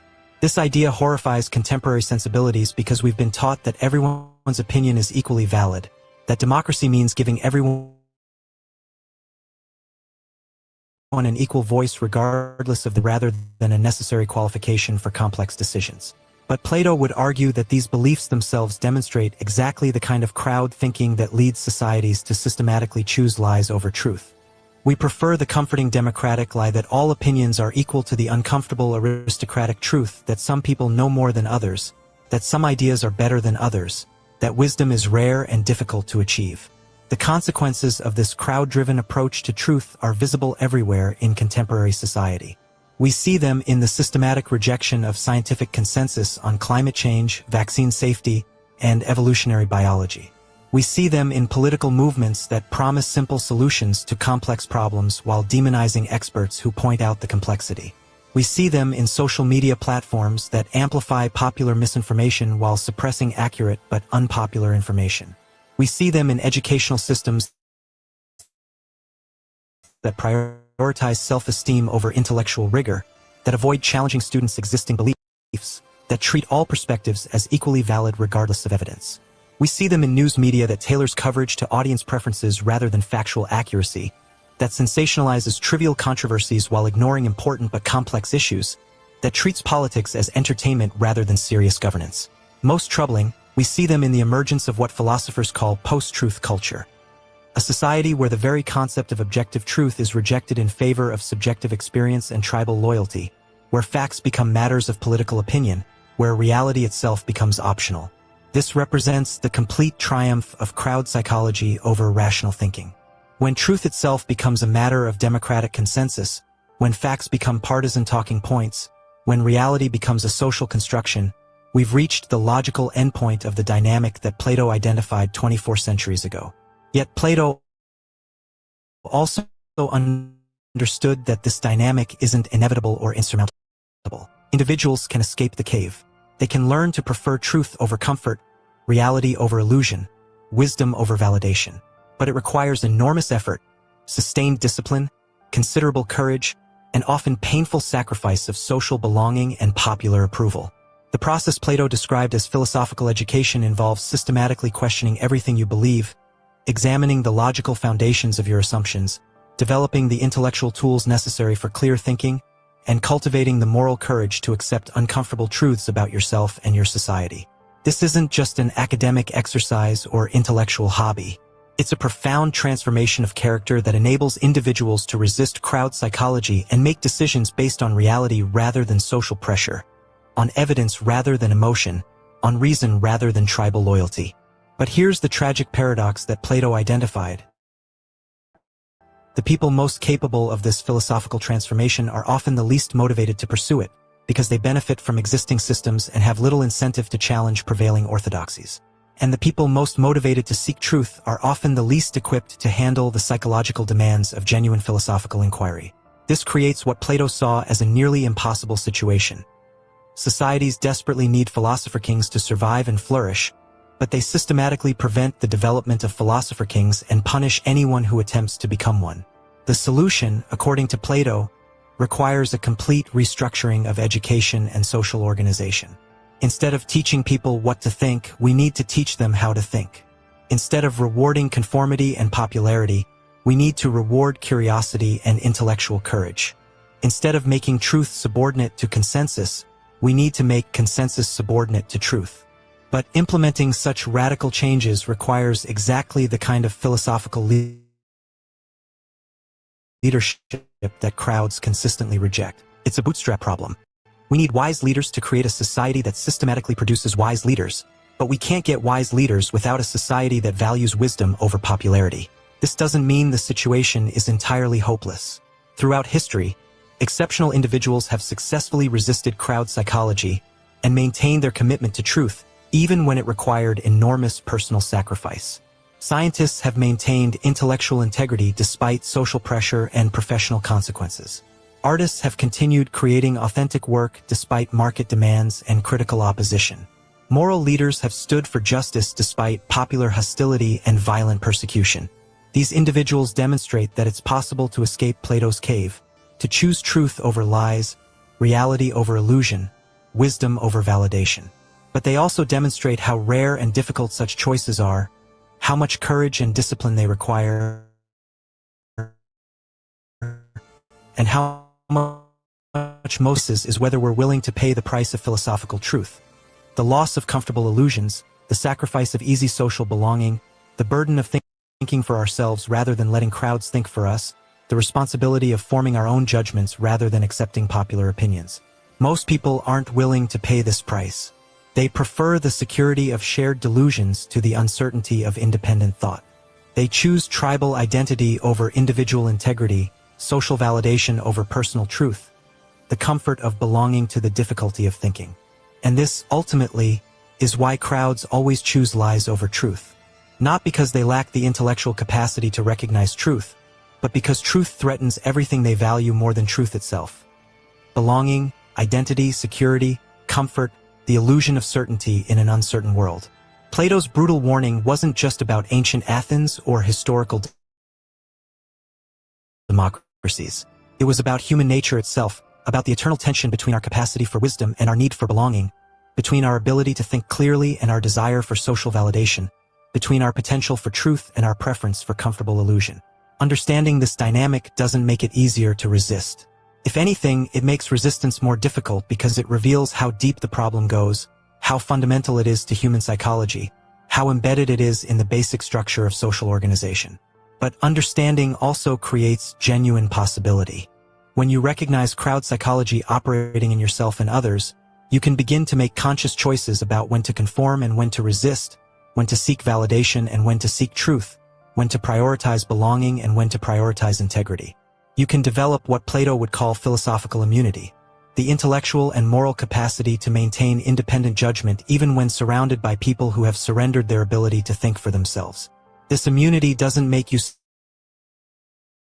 superior to others or exempt from human limitations. It makes you responsible to others, obligated to use your capacity for clear thinking in service of truth rather than personal advantage, committed to helping others develop their own philosophical capabilities rather than exploiting their intellectual dependence. It means becoming the kind of person who asks uncomfortable questions even when comfortable answers are available, who challenges popular assumptions even when those challenges are unwelcome, who refuses to participate in collective self-deception even when participation would be easier, safer, and more profitable. That's Plato's enduring challenge to anyone willing to take truth seriously. Will you choose the comfort of the cave or the responsibility of philosophical sight? Will you follow crowds into collective delusion or maintain your individual commitment to reality? Will you prioritize belonging over integrity, validation over wisdom, comfort over truth? The answer to these questions determines not just your personal authenticity and intellectual development, but the fate of the societies you help create and the world you leave behind. Because in the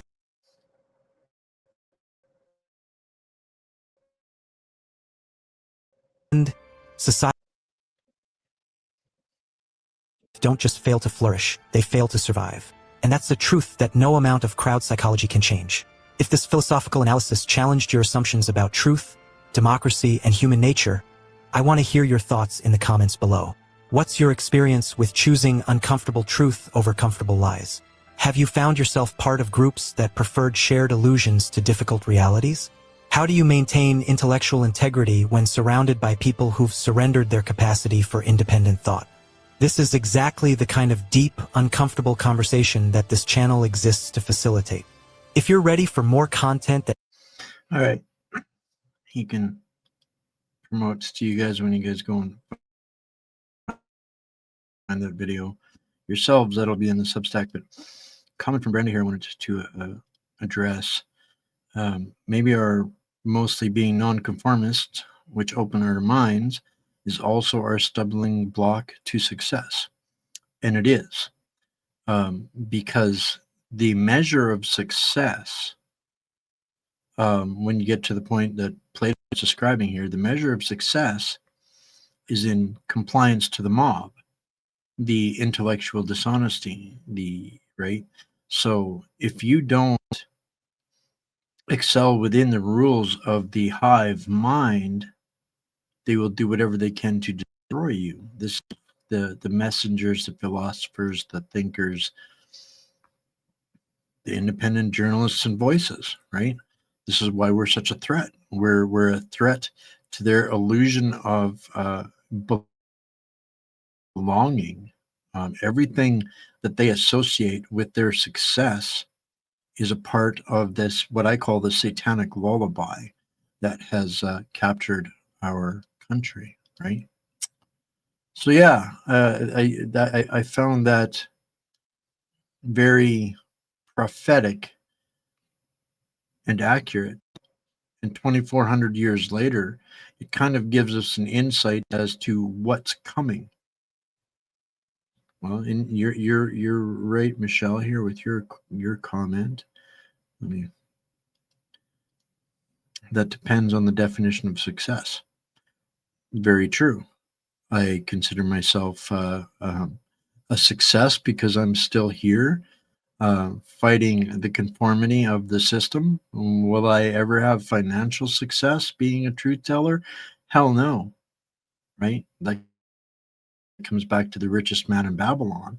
When it comes to people and genuine community, I am massively successful. So 100% agree. Right. You know, only engagement. We try. I try to cover as many comments as I can here while I'm doing a show. Last couple of clips now, folks, and we're gonna cut out of here. I guess it'll be about a 3.5 hour show. But the next one is our 3 traps that keep you a slave, and most people don't even see them. It's from the Ring of Grimm again, but I thought it was very interesting and pertinent. Here are 3 mousetraps that keep you a slave. Dopamine, money, and fame. Don't chase dopamine, money, and fame anymore. Chase only once. Interesting though, right? Dopamine, money, and fame. What is the bar for success? What is everybody out there in this avatar universe chasing? Dopamine, money, and fame. Those are the things that will make you a slave. 100% agree. This is why I'm a nobody. I'm somebody. I am someone. I am something. But I'm a nobody out there.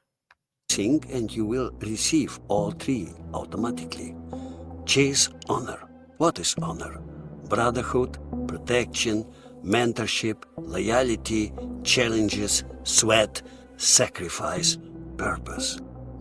If you live to this code, you will attract like-minded, honorable people. Amen. And you will cut out the dishonorable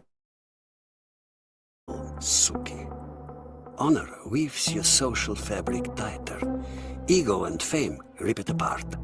Command honor and be honorable. Be honorable. Don't chase dopamine, money, and fame. That's my code. that's it. That's all I'm interested in, and it has made me the most richest man in podcasting. Not in dollars and cents, but I have the richest community for what I do. Right? Pretty cool, hey? How that works. All right, last story, a little bit of a motivational one. It's a story about a pencil.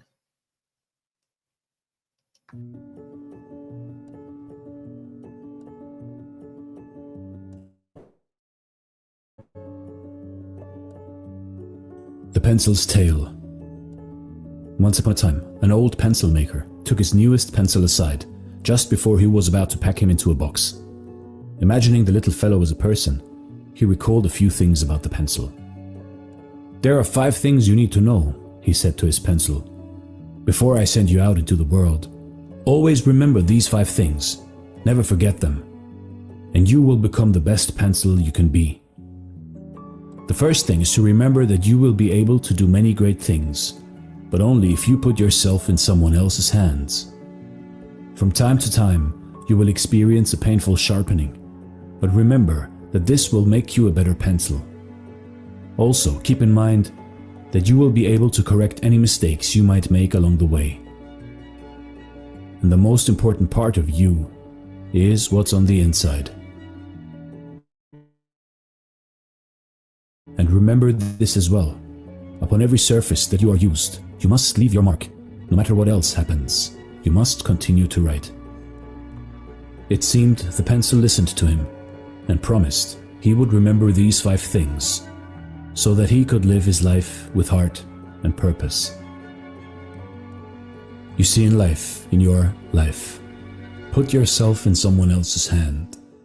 Embrace challenges for growth. Learn from mistakes.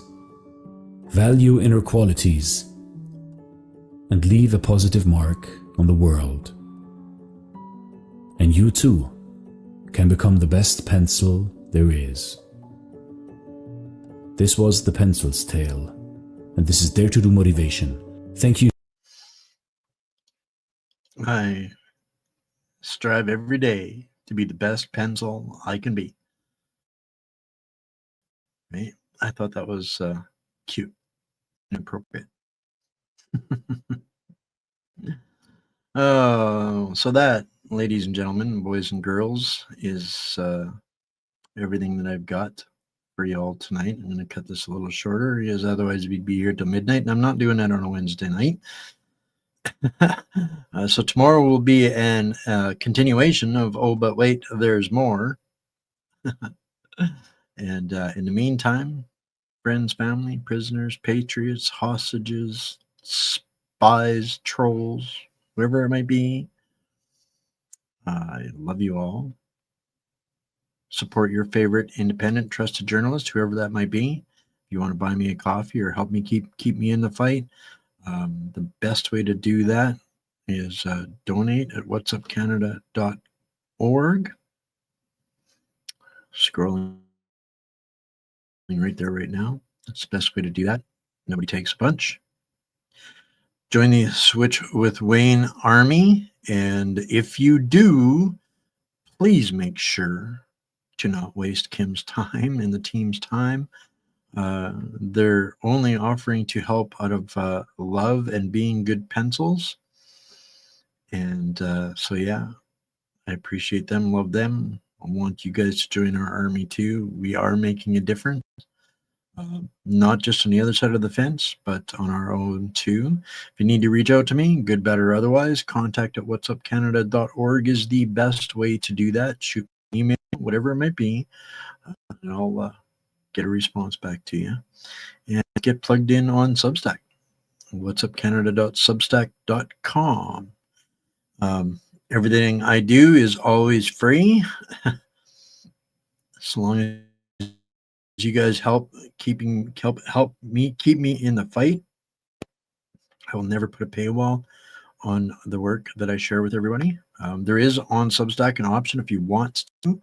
It'll let you choose. If you want to, you can volunteer an $8 a month subscription. So that works out to like 50 cents an episode of all of this magnificent fire hose of information that I bring 5 days a week, right?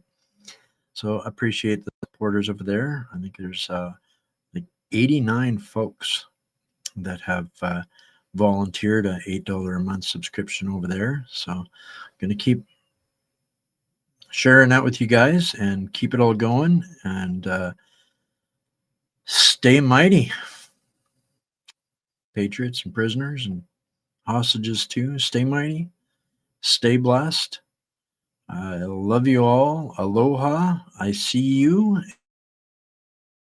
And good Lord willing, we'll make it all back here together again tomorrow night. If you're new here, welcome to the community. Don't forget to smash that subscription button. Reminder, folks, that we are back now on YouTube. I'm not sure how I feel about that yet, but I'm not going to bank on it. But appreciate anybody that goes and helps me get the word out over there as well. And so, yeah, stay mighty, and we'll see you same time, same place tomorrow.